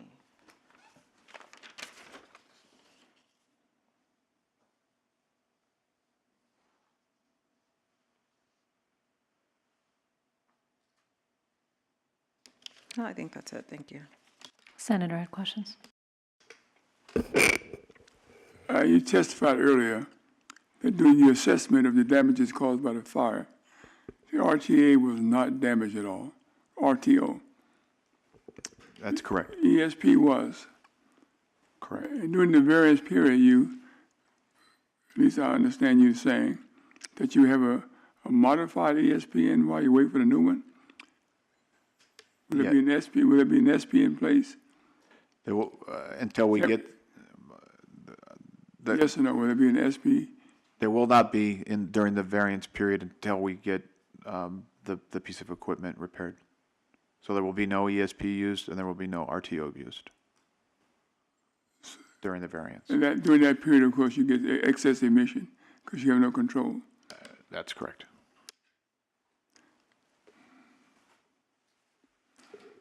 I had some questions too. First question, can you just orient us to the facility and what the neighboring community is like? Are you near residents? That area out there is primarily distribution centers. There's some manufacturing. There is residential, I would say, a mile away. That you would say that's the nearest? That's the Proximate. nearest, but the majority of this area is definitely industrial and distribution centers, and there's a lot of metal manufacturing out there as well, and some other things. And no schools nearer than that residency? No. Okay. I don't know where the North School, I have no idea where the North School is, but. Okay, thank you.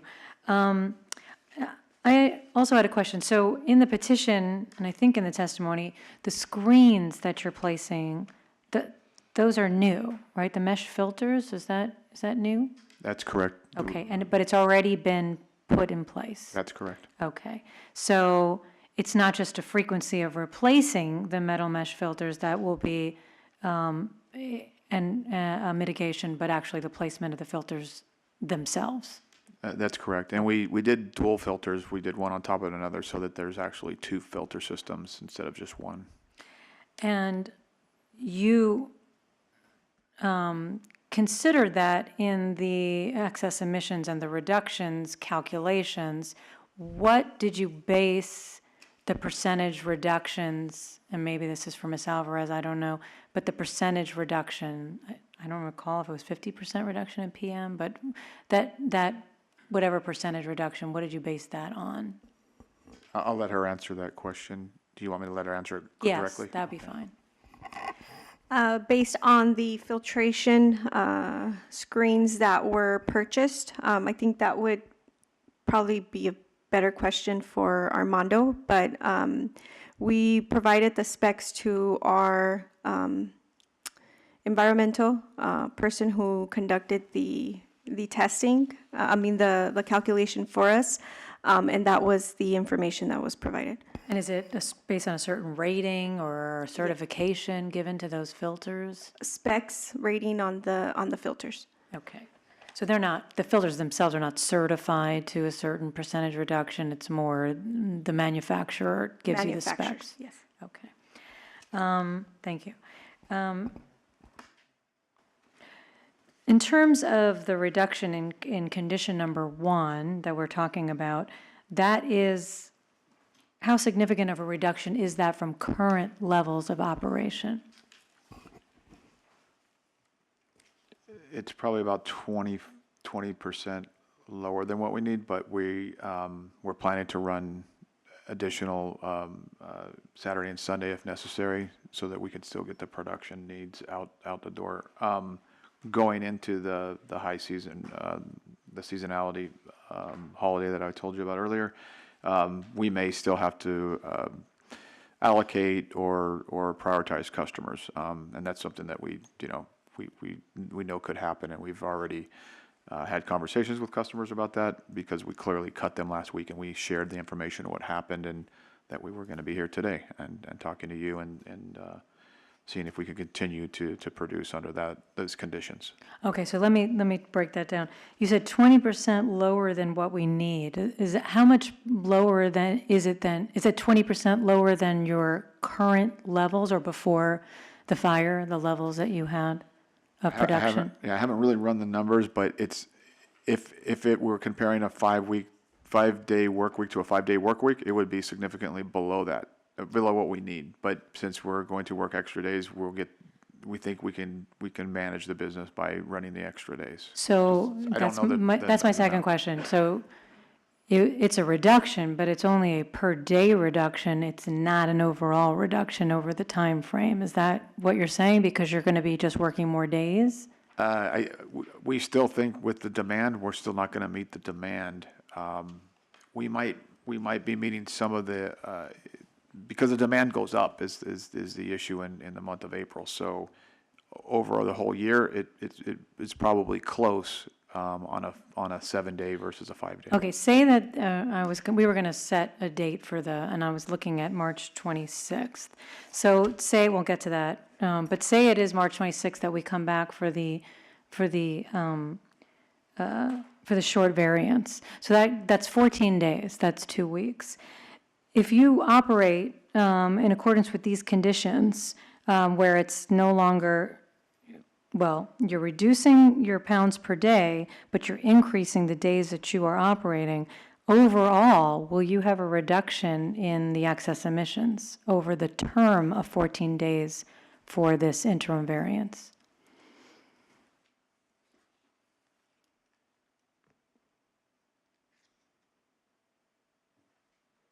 I believe there still will be a reduction, yes. I don't know how much, but, But not based on, and it's very unlikely that we're going to be able to work Sundays. We can't, it's going to be difficult to work Sundays. So we're probably going to work 6 days. But if we can populate the lines on Sunday, we will. But it's going to be tight. okay, so you Not can't sure I ass- answered the question. What was the question? Well, again? I'm trying to understand, so we were presented with the charts with the excess emissions and the reductions due to excess emissions and then the reductions due to mitigation, which to some extent, certainly with VOCs to the entire extent, based on a reduction in throughput.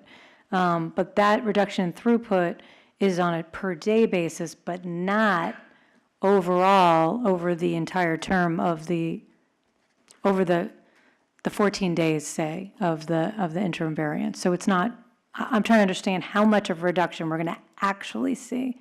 It's more, this is more on a per-day basis, but not overall reduction. Is that, so that I want to understand first, but I think we do understand that. It's not an overall whatever percentage reduction or 20, it's, okay, it's not, it's on a per-day basis, but you're going to be making that up. So over the 14 days, it's not as big of a reduction as we're seeing on the charts. Is that correct? That's correct. And the charts do compare it to the overall what could go through that fryer. So that's the other thing too, is it's not necessarily on exactly what we produced on an average.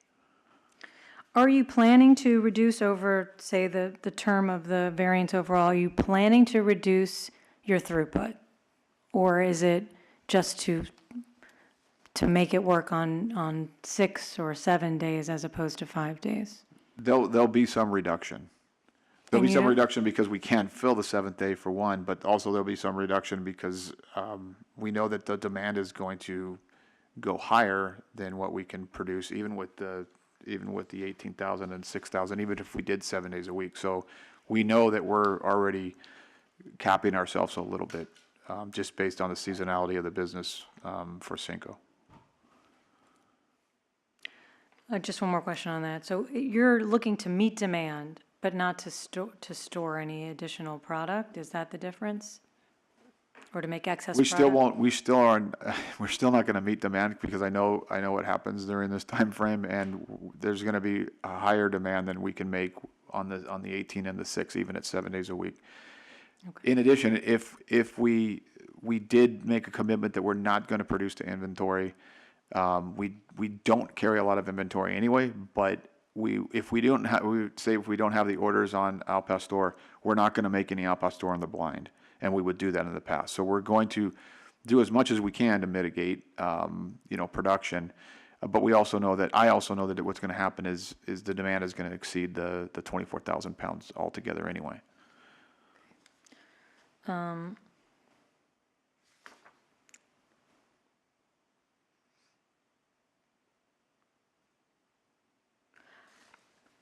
I may have missed this earlier, but I think there was questions with regard to any temporary or portable control devices and why those are not feasible. We did touch upon that, and I wanted to defer that to Armando, and I think that kind of got backburnered. So I think that if you can let him answer that Let me see if question. any other questions, and if anyone else had any other questions, and then we'll introduce that witness for that. Senator, go ahead, if you had questions. In terms of pounds and other variables, the emission levels and limits, it's been discussed in your petition. Item number 21, the answer to the first paragraph on page 22, where it's the controlling factor, as so stated, is determined the orders on hand. what you're saying at that point in time. You would not produce any excess, only that what's been reordered. So that's a controlling factor. And that factor will determine, based on the order, the emission level, hours of operation, et cetera. Is that not correct? Yeah, that's correct. We're not going to build any inventory. So and that order may vary from time to time, day to day, which means that so will your emission and hours of operation. Is that not correct?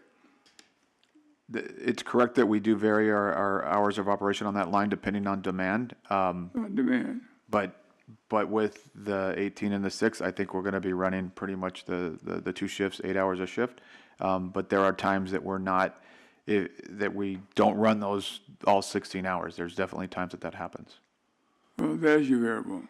It's a variable. Controlling factor. Yeah, we're basing everything on what I would say worst case scenario. Okay, look at the second paragraph in that column.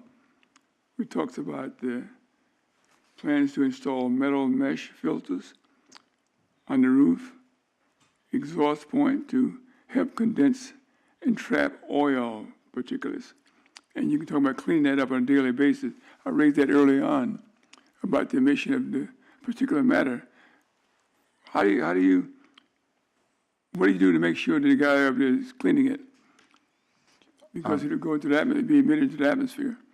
Yes, we have multiple filters. So when we pull filters out, we'll replace the new ones in there, and then that sanitation team member will clean those filters accordingly. And then there's going to also be a document where they have to basically sign and check that they clean the filters with the interval that we actually go with. Right now, we're doing it hourly, and we're kind of monitoring it, and then we're going to see what's optimal and what's needed for each one. In terms of operation time, at what point in time, if ever, do you replace the filters, or do you have to? Is cleaning sufficient for this operation temporarily? Yeah, I don't have the answer to that. I don't know how long what the life is on the filter, so I'll let Armando address that question when we switch over to him, if that's okay. Let him do it now. Let's just wait and answer all questions we can with Mr. Going back and forth to, because We were for the calculations, because Ms. Alvarez was we wanted to get that all squared away, but now the next witness is holding another question, so let's just make sure we finish with Mr. Bowden and then Boudin. I didn't want to lose continuity of the Bowden, discussion. I'm sorry. Well, whenever he's ready to answer, you can answer. Put that in your memory drum. I had one other question. I don't know, Mr. Bowden, if you're the one to answer it, but I was looking at proposed condition number 2 with regard to the temperature below 370 degrees, and I was wondering if you know what the import or what is that? We use the oil we use. It starts to smoke after 370, so it's basically to reduce emissions by controlling the temperature. And is that something that's already in your permit, or? It's in our permit already, and we're complying to that. Okay. I'm sorry, it's higher in the permit. It's higher in the permit, okay. Okay. Other questions for Mr. Bowden? Ms. Ayala, is it appropriate to, I just had a question on the method 22, and I've forgotten the method 9 and 22. Maybe we can have somebody clarify the difference between method 9 and 22, and I just want to make sure that Ms. Ayala is also familiar with that method, because it's part of the condition. I think that's Ms. Alvarez. I think it's Mr. Ayala. Am I right? Yes. Yeah, Ms. Alvarez. Sorry. What was the question? That if she understands the method 22? Yes, Okay. and what's involved in, Wait, this was on testimony she had already given, or that was given through Mr. Bowden. I know, we're very out of order, but this testimony was already given. So let's clean it up, and then we'll move on to Mr. Ayala. I have researched the information for Method 22, pulled all training documents and material from the AQMD site. I have read them. And I have pulled forms 1155A and B also from the site, and we are documenting based on those requirements. Do you know how to read smoke to document it? Based on the training that is listed on method 22 from the site, based on those requirements, yes. Okay, so I just wanted, and I apologize, I've forgotten the two test methods, the distinction between the two. I was wondering if we can have clarification from the district. I can present a witness on that. Okay, thank you. Okay, if we're ready, we can move to Mr. Ayala. And then,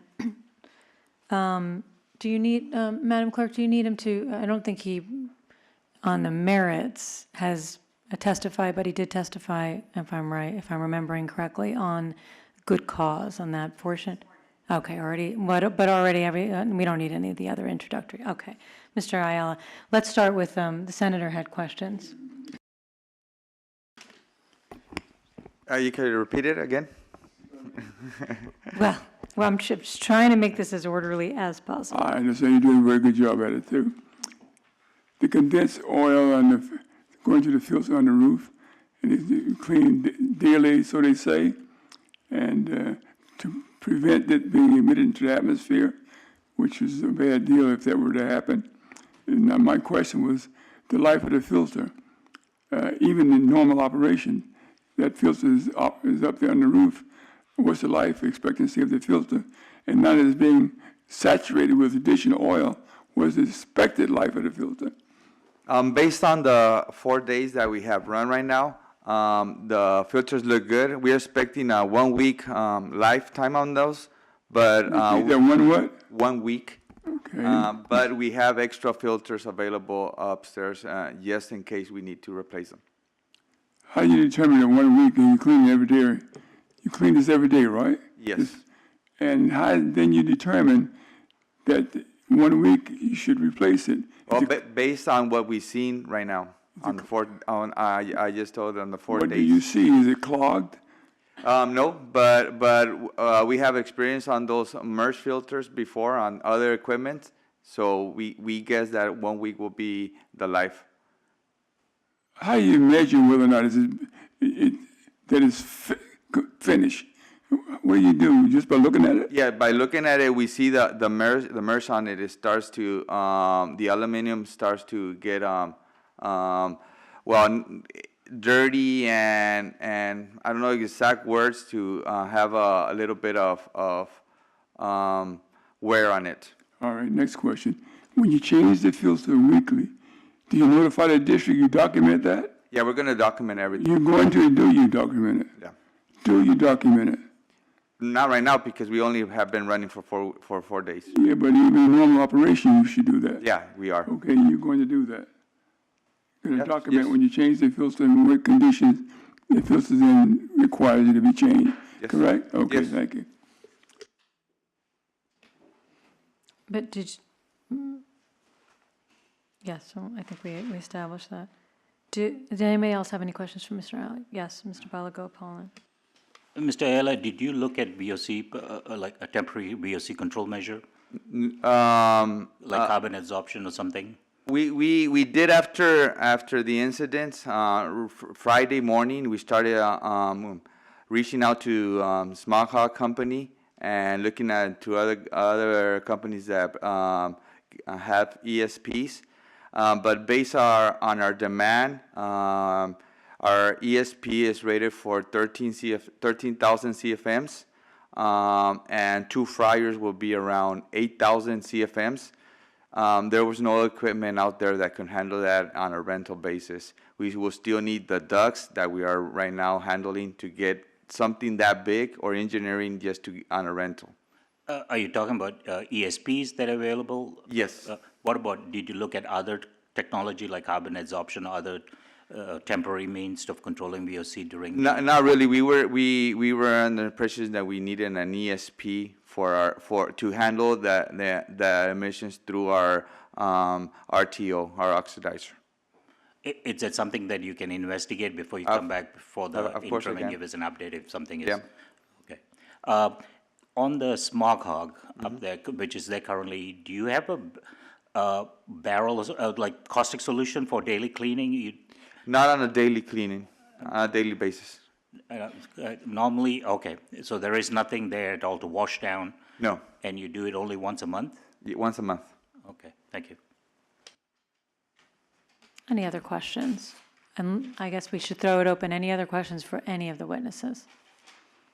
Okay, thank you very much. Then I will turn it to Ms. Reichardt if you have witnesses to present. The only witness I was planning to present her at this point is just to address the methodology for visible emissions. But if the board has other specific questions for both either compliance or engineering staff, you can let me know. I have both available. At this time, the district calls Vanessa Tannick. Could you please state and spell your name for the record? My name is Vanessa Tannick, spelled Vanessa, last name Tanik. And what is your position at the district? I'm an air quality inspector too. And did you take the oath this morning? Yes, I did. Could you please explain the difference between methodology 22 or method 22 and method 9? Method 22 is a self-trained method where you would have the sun position behind you a certain length away from the stack, and you're just looking for visible emissions. Are there emissions or not?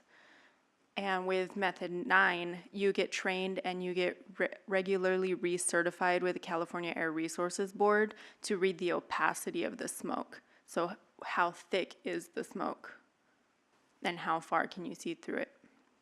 So just to clarify, method 22 does not require any specific certification by any entity? No. Okay. That's all the questions I have. Let me ask Mr. Bowden, do you have any? Bowden?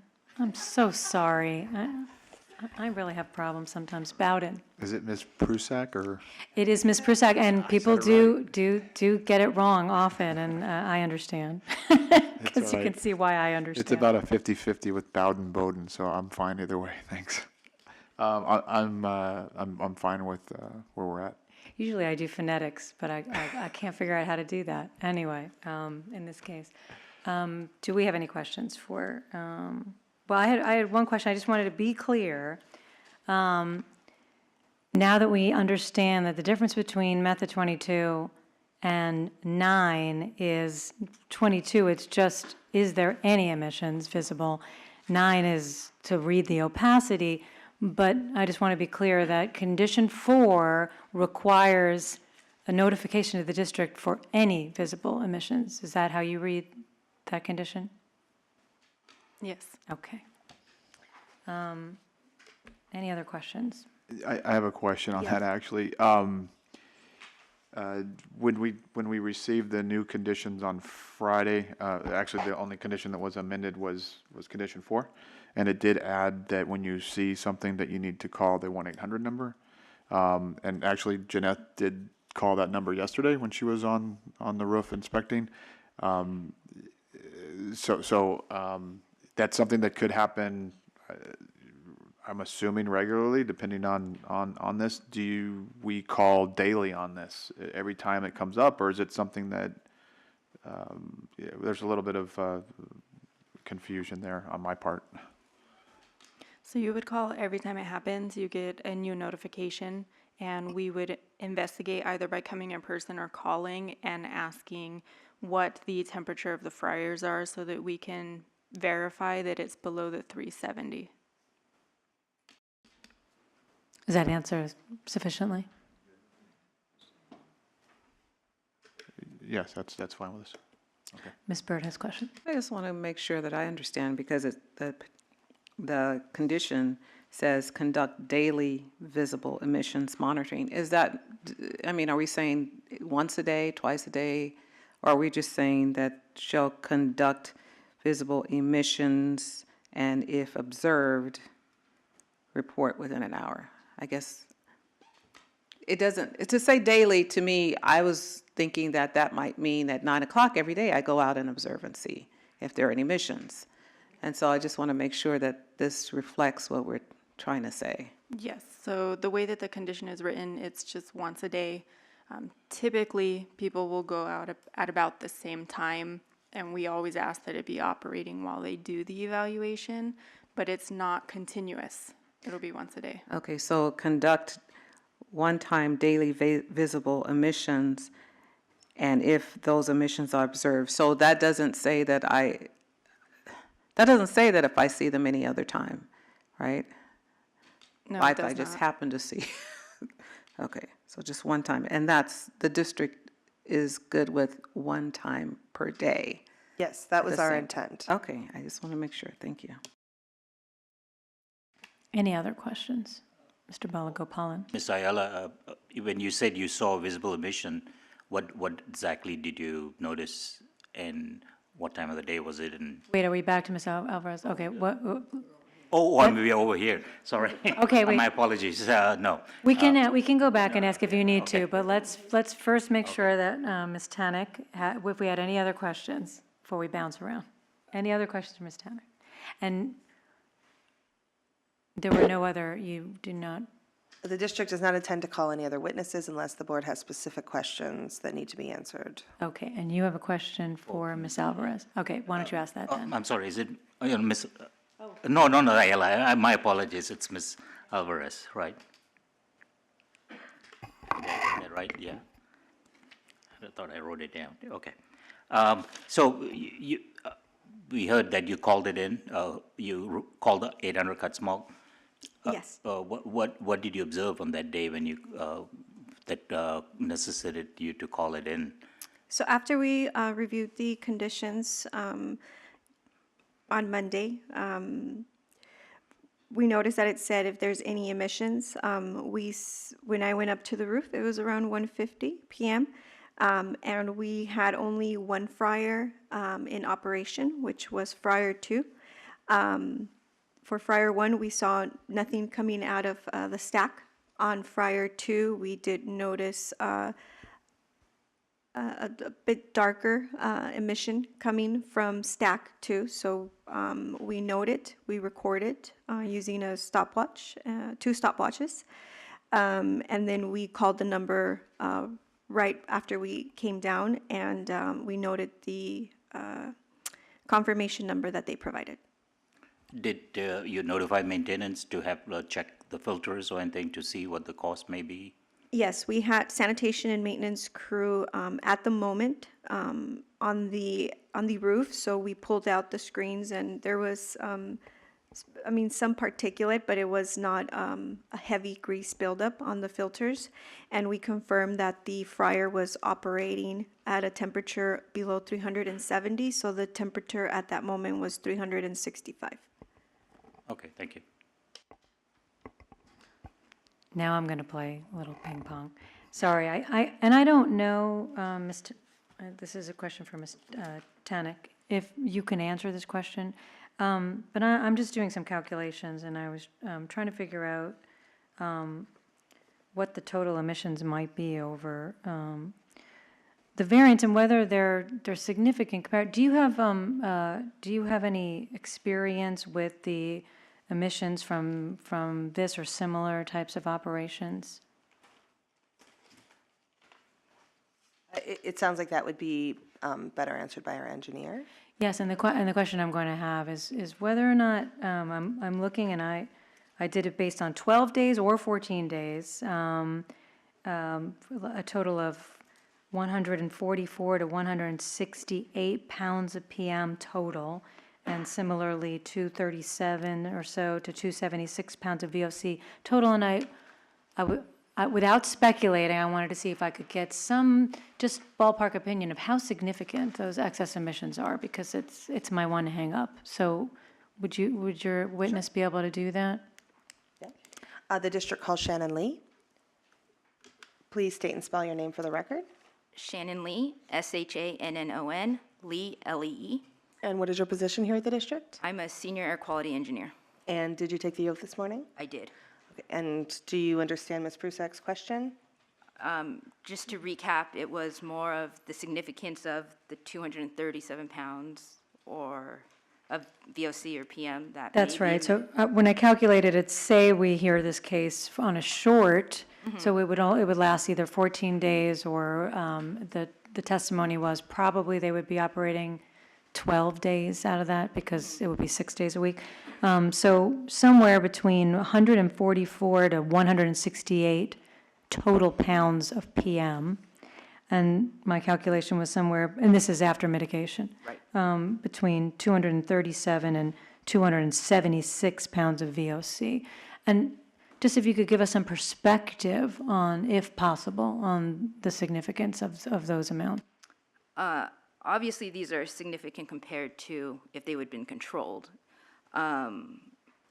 Given what they've said, I think they've tried to control it as much as they can in the short term, but those are, especially for PM, those are high numbers.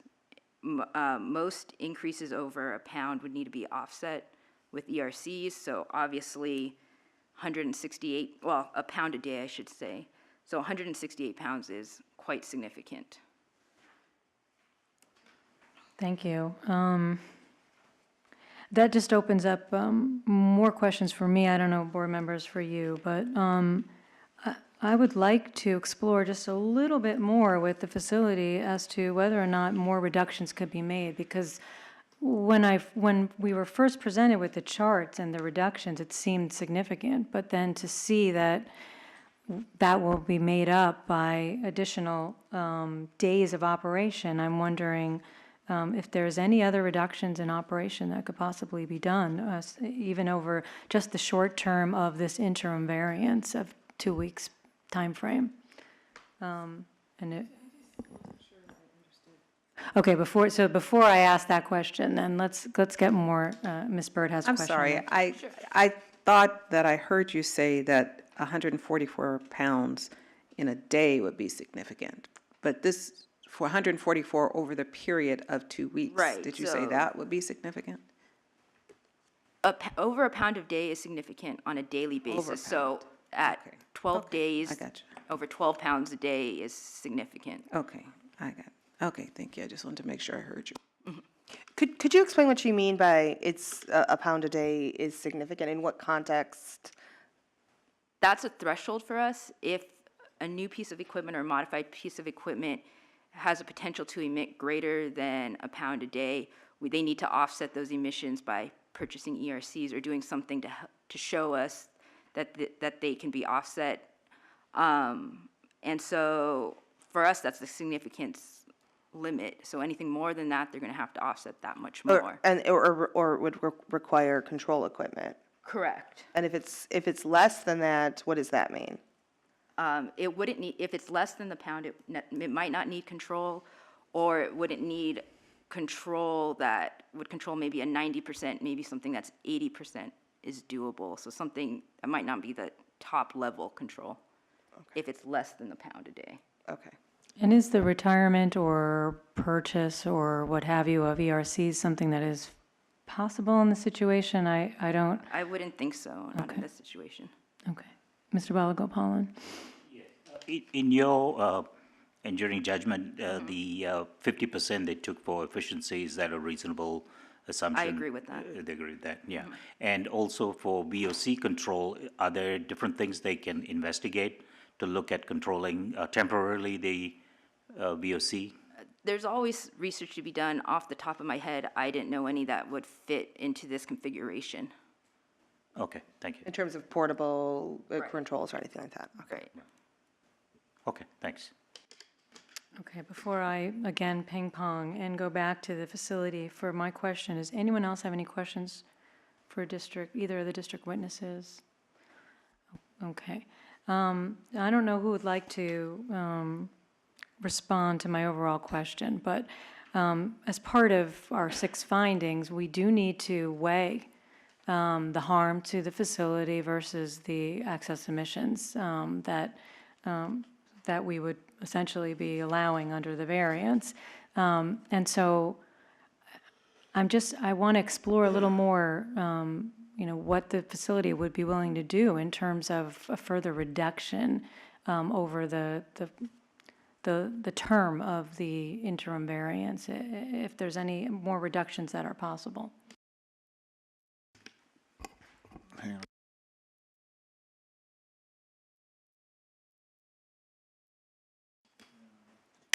And in the context, and you may answer that question in the context of certain percentage reductions, if there's a direct correlation between that and potential loss of clients, et cetera, customers. I just want to have an overall understanding of why we're landing on this number and what it will mean in terms of further harm, lesser harm, if you can give us a little broader explanation of that. Sure. And I mean, out of the gate, we've obviously taken the high road from day one on this, and we've always, been a really good corporate citizen, in my opinion. So, we did everything, to our knowledge. This is obviously a learning experience for us. Customers are somewhat sympathetic to a fire, but at the same time, we made a lot of commitments, and so we're just trying to obviously fulfill those commitments. Of the 4 items that we produce, there's one item, buche, which we can take out of the, basically we can remove. It's a lower volume item. We can go back to an old method that we used to produce that, which is not fried. So we can talk to the customer and try to mitigate some pounds there. Overall, there's not we're already going to really curtail our business. I know it's coming next month, and I know that we're already going to be allocating product.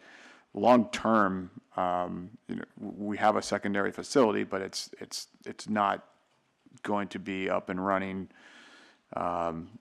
fried products for probably, I would say, 2 to 4 months, unfortunately.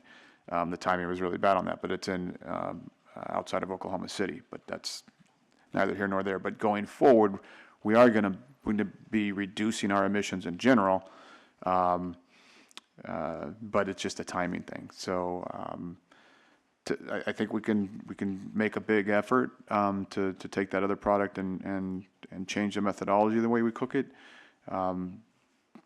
But other than that, I really feel strongly that we want to try to maintain within this 24,000 pounds as much, continue to produce that condition. What is the name of the item that? Buche? Buche? Yeah, Buche. And was that considered in the, I know you said that having the 6,000 and the 18,000, you still are not likely to meet your demand. Was that already considered, the No. Buche? Okay, No, so that could be a further? Yeah, well, it would be, we were just going to allocate accordingly. The 24,000 pounds, to me, the original condition, that was already curtailing what was coming our way, so I feel like we've already mitigated by accepting the 24,000 pounds. Would you be willing to have some condition that had if feasible, I know you mentioned you'd need to check with the customer or customers to see if it can be done a different way, but if feasible, that you will switch the buche from the fryers to another methodology of, however you say that, of production? Sure. Okay. Other questions? Well, I saw Mr. Balagopalan, and then Ms. Bird had questions too. Mr. Borden, the mesh filter that you added, was that a custom built, that you had it in-house, or you had it specifically built to control the PM emissions? It's specifically built to to control the PM. Yeah. So have you looked at maybe adding more trays or putting, and when I brought up the carbon filter, I've seen operations where they have ESP with carbon and it helps to reduce the VOC and the odors. Is that something you're willing to investigate in the existing, to reduce further both the PM and the VOC emissions? Absolutely. Clearly this has all been done on a very, tight time frame and very steep learning curve, but going back and doing more research, we absolutely would make further investment to try to reduce it during the variance period. So we can definitely go back and report to us at the next hearing. Sure. What your efforts and what you found. Mm-hmm. Okay, thank you. Ms. Bird? Just a follow-up, and if you were able to reduce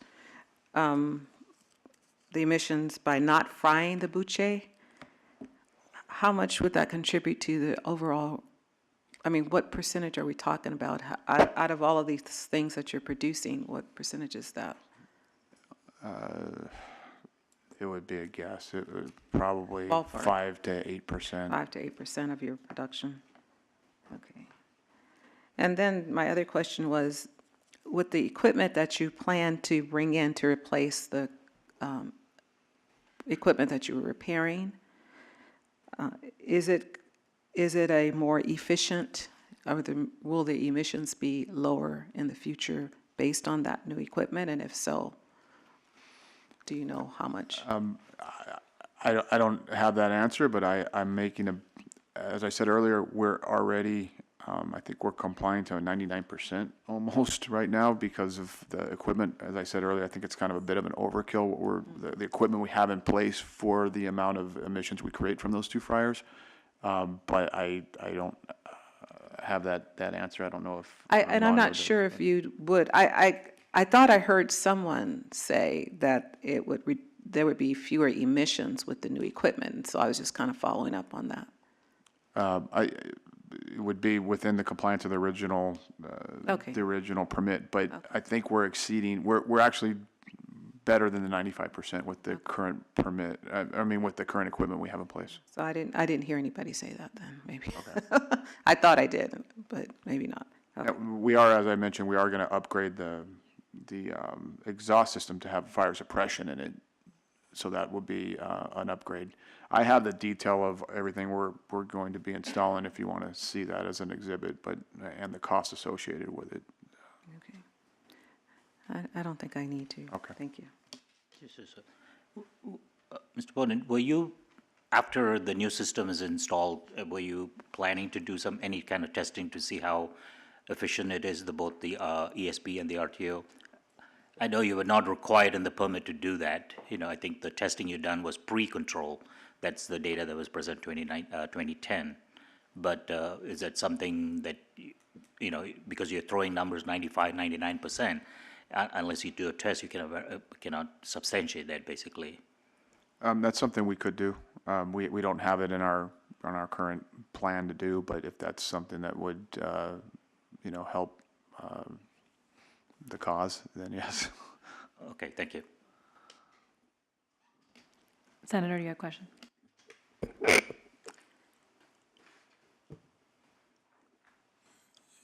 Ms. Alvarez, you stated early on that there was a problem with the system. You could observe some particulates being emitted into the atmosphere like smoky substance. And you shot the system through troubleshooting to find out what caused it. You checked the filter, I think you said, and that was operating okay within margin. But then it was determined that it was the temperature above 370, I think it is. Yeah, 370. What was that temperature again? You didn't mention it, Ira. The temperature that the fryer 2 was operating at that time was 365. How much? 365. That's less than 370. Yes. Then what caused the problem? Based on the conditions, we evaluated to see if there were, the filters were dirty. The filters looked pretty clean. So those were changed out since the sanitation and maintenance staff were up there. And we confirmed that the temperature was below 370. We looked at the product to see if it was actually running through the equipment at that time. Product was flowing through the equipment as normal, so it was just regular emissions that come from the fryer. You don't know what the problem was? Based on the conditions that we reviewed, not the root cause of the problem. Why do you think the district and you guys concurred with having a maximum temperature of 370 degrees? I believe it was mentioned that the 370 was the smoking point for the oil. And in our permit, we have a temperature of 400. So you capped it at 370? Yes. So temperature could be a factor in terms of the emission of the PM? Can you repeat that question?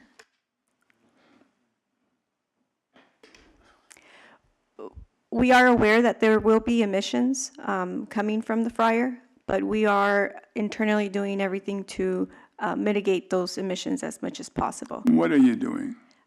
We are running the fryers at the temperatures indicated in our conditions, and we are, 400. no, the original permit is 400. The variance conditions are 370.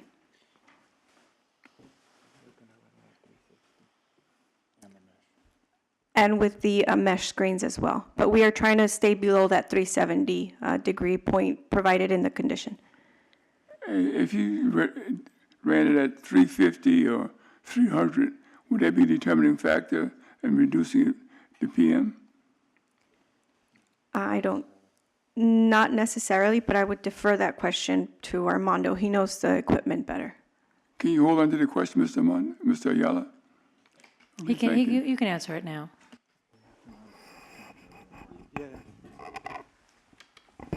Yes, on this particular product, we need to run it at high temperature to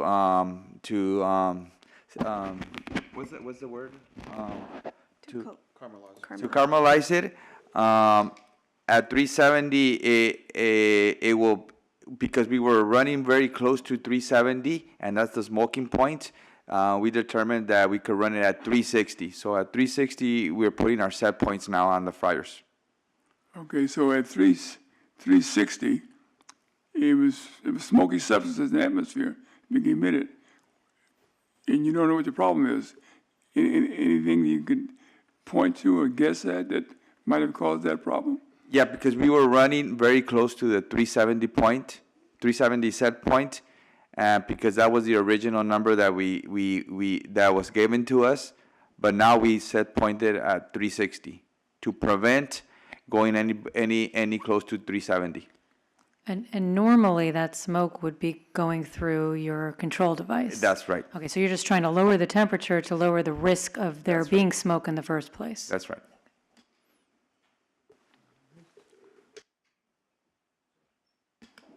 Dr. Lerner has a question. Yeah, do you use different oils in the course of the caramelization or any other procedure where the oils are the temperature is being raised? What I'm asking is, what is the smoking point? Are there different smoking point levels for different oils? So the question is, if you change the oil, do you put yourself at greater risk or lower risk of getting to that smoking point? I'll take that. Is that okay for you? So I don't know the actual smoking point of all oils, but the oil we use in there right now is basically lard. And so because that's the traditional method to make carnitas, and we really stick to very authentic Mexican food products. So we don't really bounce back and forth between oils in those fryers. We use other frying oil for the oils for different things. We use vegetable shortening for some tamales. It just depends. But I don't know the actual smoke point of the other oils. Senator. Thank you. Thank you. Right, I think I read it someplace where you're supposed to change the oil daily. That's correct. What's the likelihood of that smoke occurring visibly and the oil has not been changed? So why do you change it daily? Well, we're constantly putting new oil in because you're using the oil as well into the product. So it's a constant, new oil coming in with old oil. And then at the end, they have to take the oil out to basically clean the equipment out before we can have pre-op the next morning and before we can get USDA approval to start production again. So we know that the oil is moved out daily, but towards the end of a shift, it might smoke a little bit more than the beginning of a shift. But you change the oil every day, is that correct? That's correct. And what's the likelihood that maybe you missed a day and that's the only reason why that smoke was emitted? It's very unlikely, especially under the conditions right now, because we have a magnifying glass on everything. But it's very unlikely because we still have to have a pre-op every day. The USDA has to be in there every day because we're regulated by them. All right, I hope that's done well. I said one last question, and then I think we could probably wrap it up. My last question is, I think it was Mr. Ayala who had testified regarding how often the filters are changed out, those mesh filters, and you had remind me, it's every week, just about. Is that's about? Yeah, that's what we are planning to do every week. So can we add that? Would there be any objection to adding to condition 3 to clean it? I think it was every 4 hours was the agreement, and then to replace the filters at least one time a week.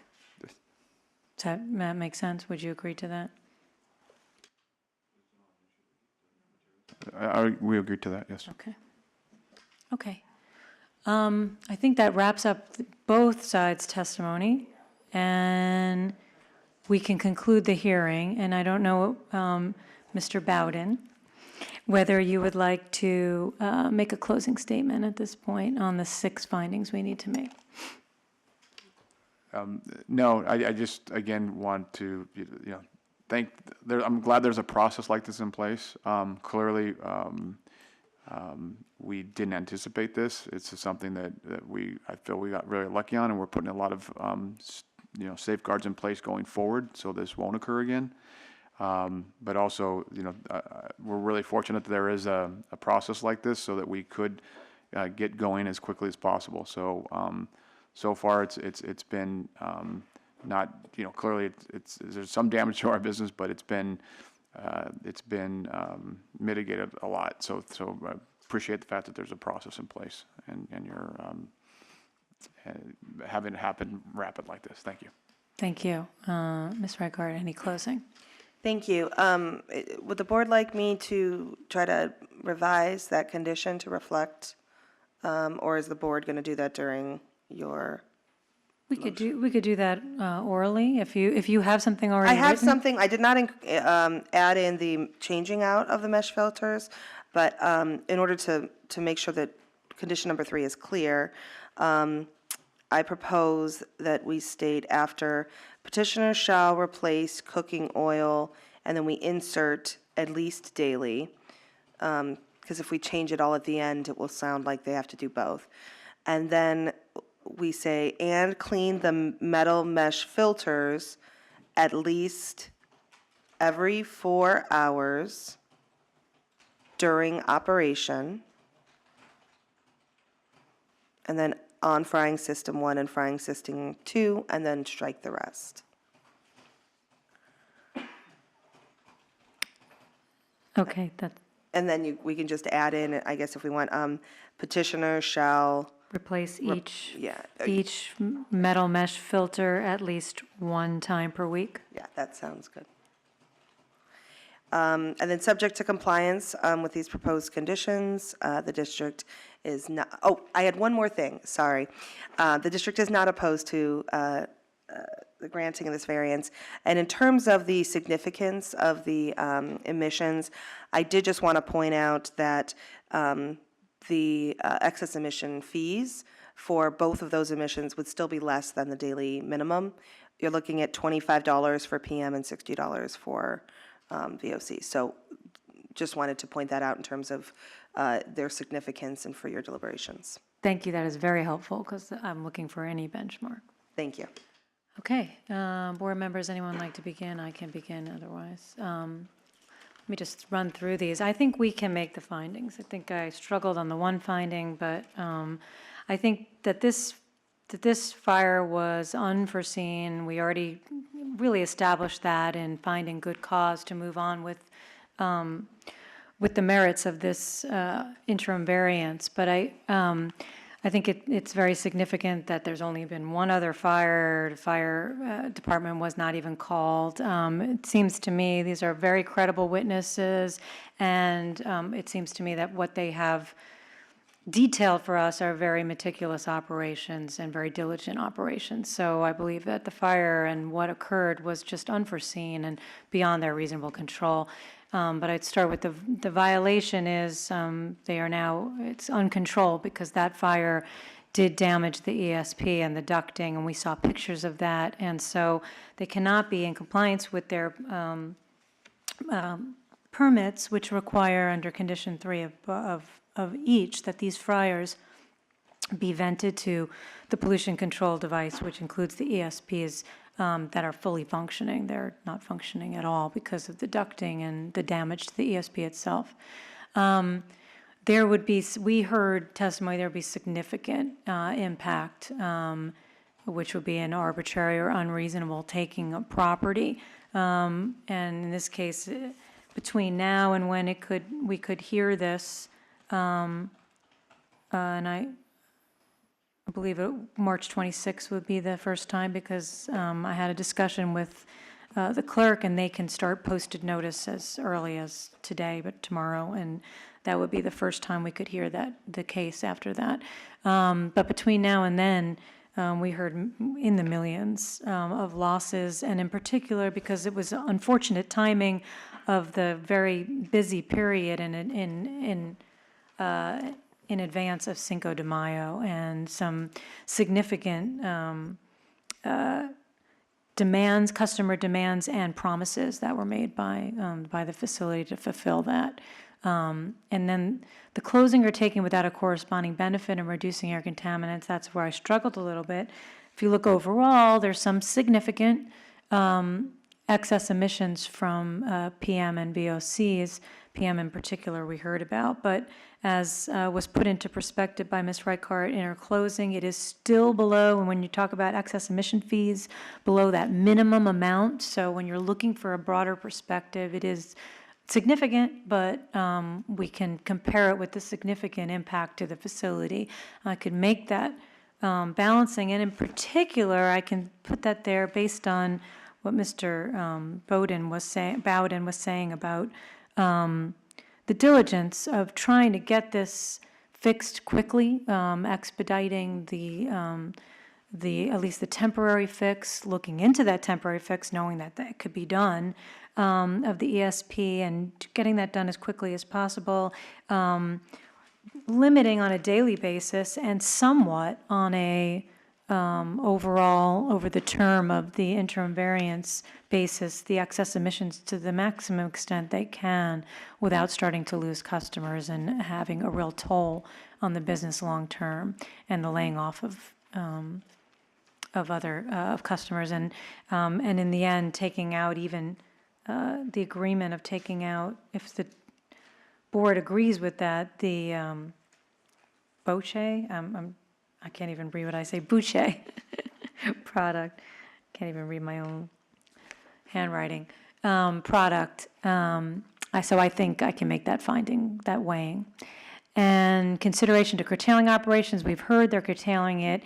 To do so in lieu of obtaining a variance would mean shutting down those two fryers, and that's not really feasible in terms of the long-term continuance of this business. Reducing excess emissions to the maximum extent feasible, again, we've had that discussion, and I do believe that they have attempted to do everything they can, and they did look into the feasibility of bringing in a portable ESP, and none could handle their capacity, and they will look into other devices by the short variance hearing. And monitoring will take place in accordance with the proposed variance conditions. So with all that, I believe I can make the findings. And anyone else wish to, Mr. Balagopalan? Yeah, I agree with you. And I think the fact that they had also put in the dual mesh filters on all the stack, that's what they've tried to mitigate emissions, and I think we've seen they probably will investigate in doing better, or maybe even trying to control the VOC by maybe, if it's feasible, by adding one layer of carbon on one of the trays or whatever they. So I think, and the fact that they're willing to, on a daily basis, curtail their production to the lower limit, I think that's also, at least on a daily basis, they're reducing the emissions, the daily emissions, even though I think, as you pointed out, maybe over the duration of the variance, it might be the same, with the throughput, if they work more days during the week. But I think both those steps they've taken to mitigate the emission, and I think that's a good positive step. Ms. Bird? I would have to agree, and they have also already made the capital expenditure, gotten it approved for their company to move forward with this, and so they're going to do the repairs. The repairs will cost, and in addition to that, the new equipment will cost. So I think they have shown that they're committed to trying to get this completed, and they expedited the purchase of the equipment and what have you. So I think overall they have shown a commitment, and I can agree with the findings that were just stated. Anyone else wish to join the discussion? Senator? Obviously, this is a real hardship on Del Rio. They have to go through this process to make the repairs and have some assurance that it'll work after the repairs are in place. We know what some of the determining factors are for a smooth operation of this system. We had a meltdown. You had a meltdown, which ignited and became a fire. Temperatures had to be hot. You have a cap on the operating temperatures, changing the oil, dirty grease, anything could have caused this. But we're not going to investigate that beyond what we've done already. But one might think that personnel should be trained in operating this system. Make sure all the conditions are in place at all times. You understand, Mr. Ayala? At all times, to avoid a repeat performance of what happened this time. All right? Okay, I'm going to make a motion in the matter of Del Real LLC, case number 5754-2. I move that we grant the interim variance, and I should have asked this before, but I would like to schedule it for Tuesday, March 26th. So I'm going to stop in the middle of my motion and ask if that date works for both parties. That works for me. And Mr. Bowden. I'll take a moment. Yes, I'll make that work too. Okay, so then this interim variance will begin today and will last for 90 days from the date of the ex parte emergency, or until this matter can be heard on a short variance hearing currently scheduled for March 26, 2019. And it will be for the two fryers. Let me get the equipment that is the frying systems and the ESP that are on page 2 of the petition, item number 6. And it will be from rule, am I going to get this right? 203A, right? 203B. 203B, in particular with regard to the permits G43886 and G43885, condition number 3 of both those permits, which require venting to an air pollution control system, which is in full operation. I further move that we adopt what I'll change to the interim variance conditions that are dated today, 2019, with following changes.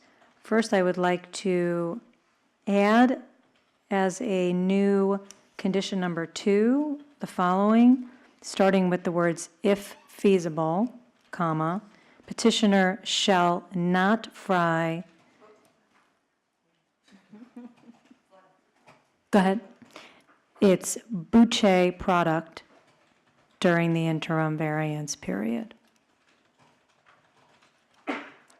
So again, if feasible, petitioner shall not fry its boucher product during the interim variance period. And then I'm going to renumber from there And what was condition number 3, which now is condition number 4, shall now read as follows. I'm going to change it as follows. So petitioner shall replace cooking oil at least daily. So we're inserting the words at least daily. And clean the metal mesh filters, inserting the words at least every 4 hours during operation on frying system 1 and frying system 2, period. So deleting at least once per day. And then a new sentence to that condition will now read, petitioner shall replace each metal mesh filter at least 1 time per week. And then what was condition number 7, which will now be condition number 8, to add the date March 26, 2019. So that will be the date of the hearing. And the excess emissions are anticipated, I'm going to read them 2 numbers because, for each, because one is what the excess emissions are normally considered to be, which is before mitigation, but because part of the mitigation is reducing the actual throughput, I'm going to read both numbers. So excess emissions are anticipated to be 37.12 pounds per day of PM unmitigated, and are anticipated to be 12 pounds per day PM with mitigation. Similarly, VOC is anticipated to be 54.08 pounds per day without mitigation, and 19.76 pounds per day with mitigation. And that completes my motion. Is there a second? Ms. Byrd? Second. Is there any discussion on the motion? Seeing none. Senator, how do you vote? Dr. Lerner, how do you vote? Aye. Mr. Balagopalan, how do you vote? Yes. And Ms. Byrd votes? Yes. I vote yes. Motion passes 5-0. Thank you, and we will, good luck, and we will see you on March 26th again. Great. Thank you again. Thank you very much. Board members, any other business for today? We are adjourned.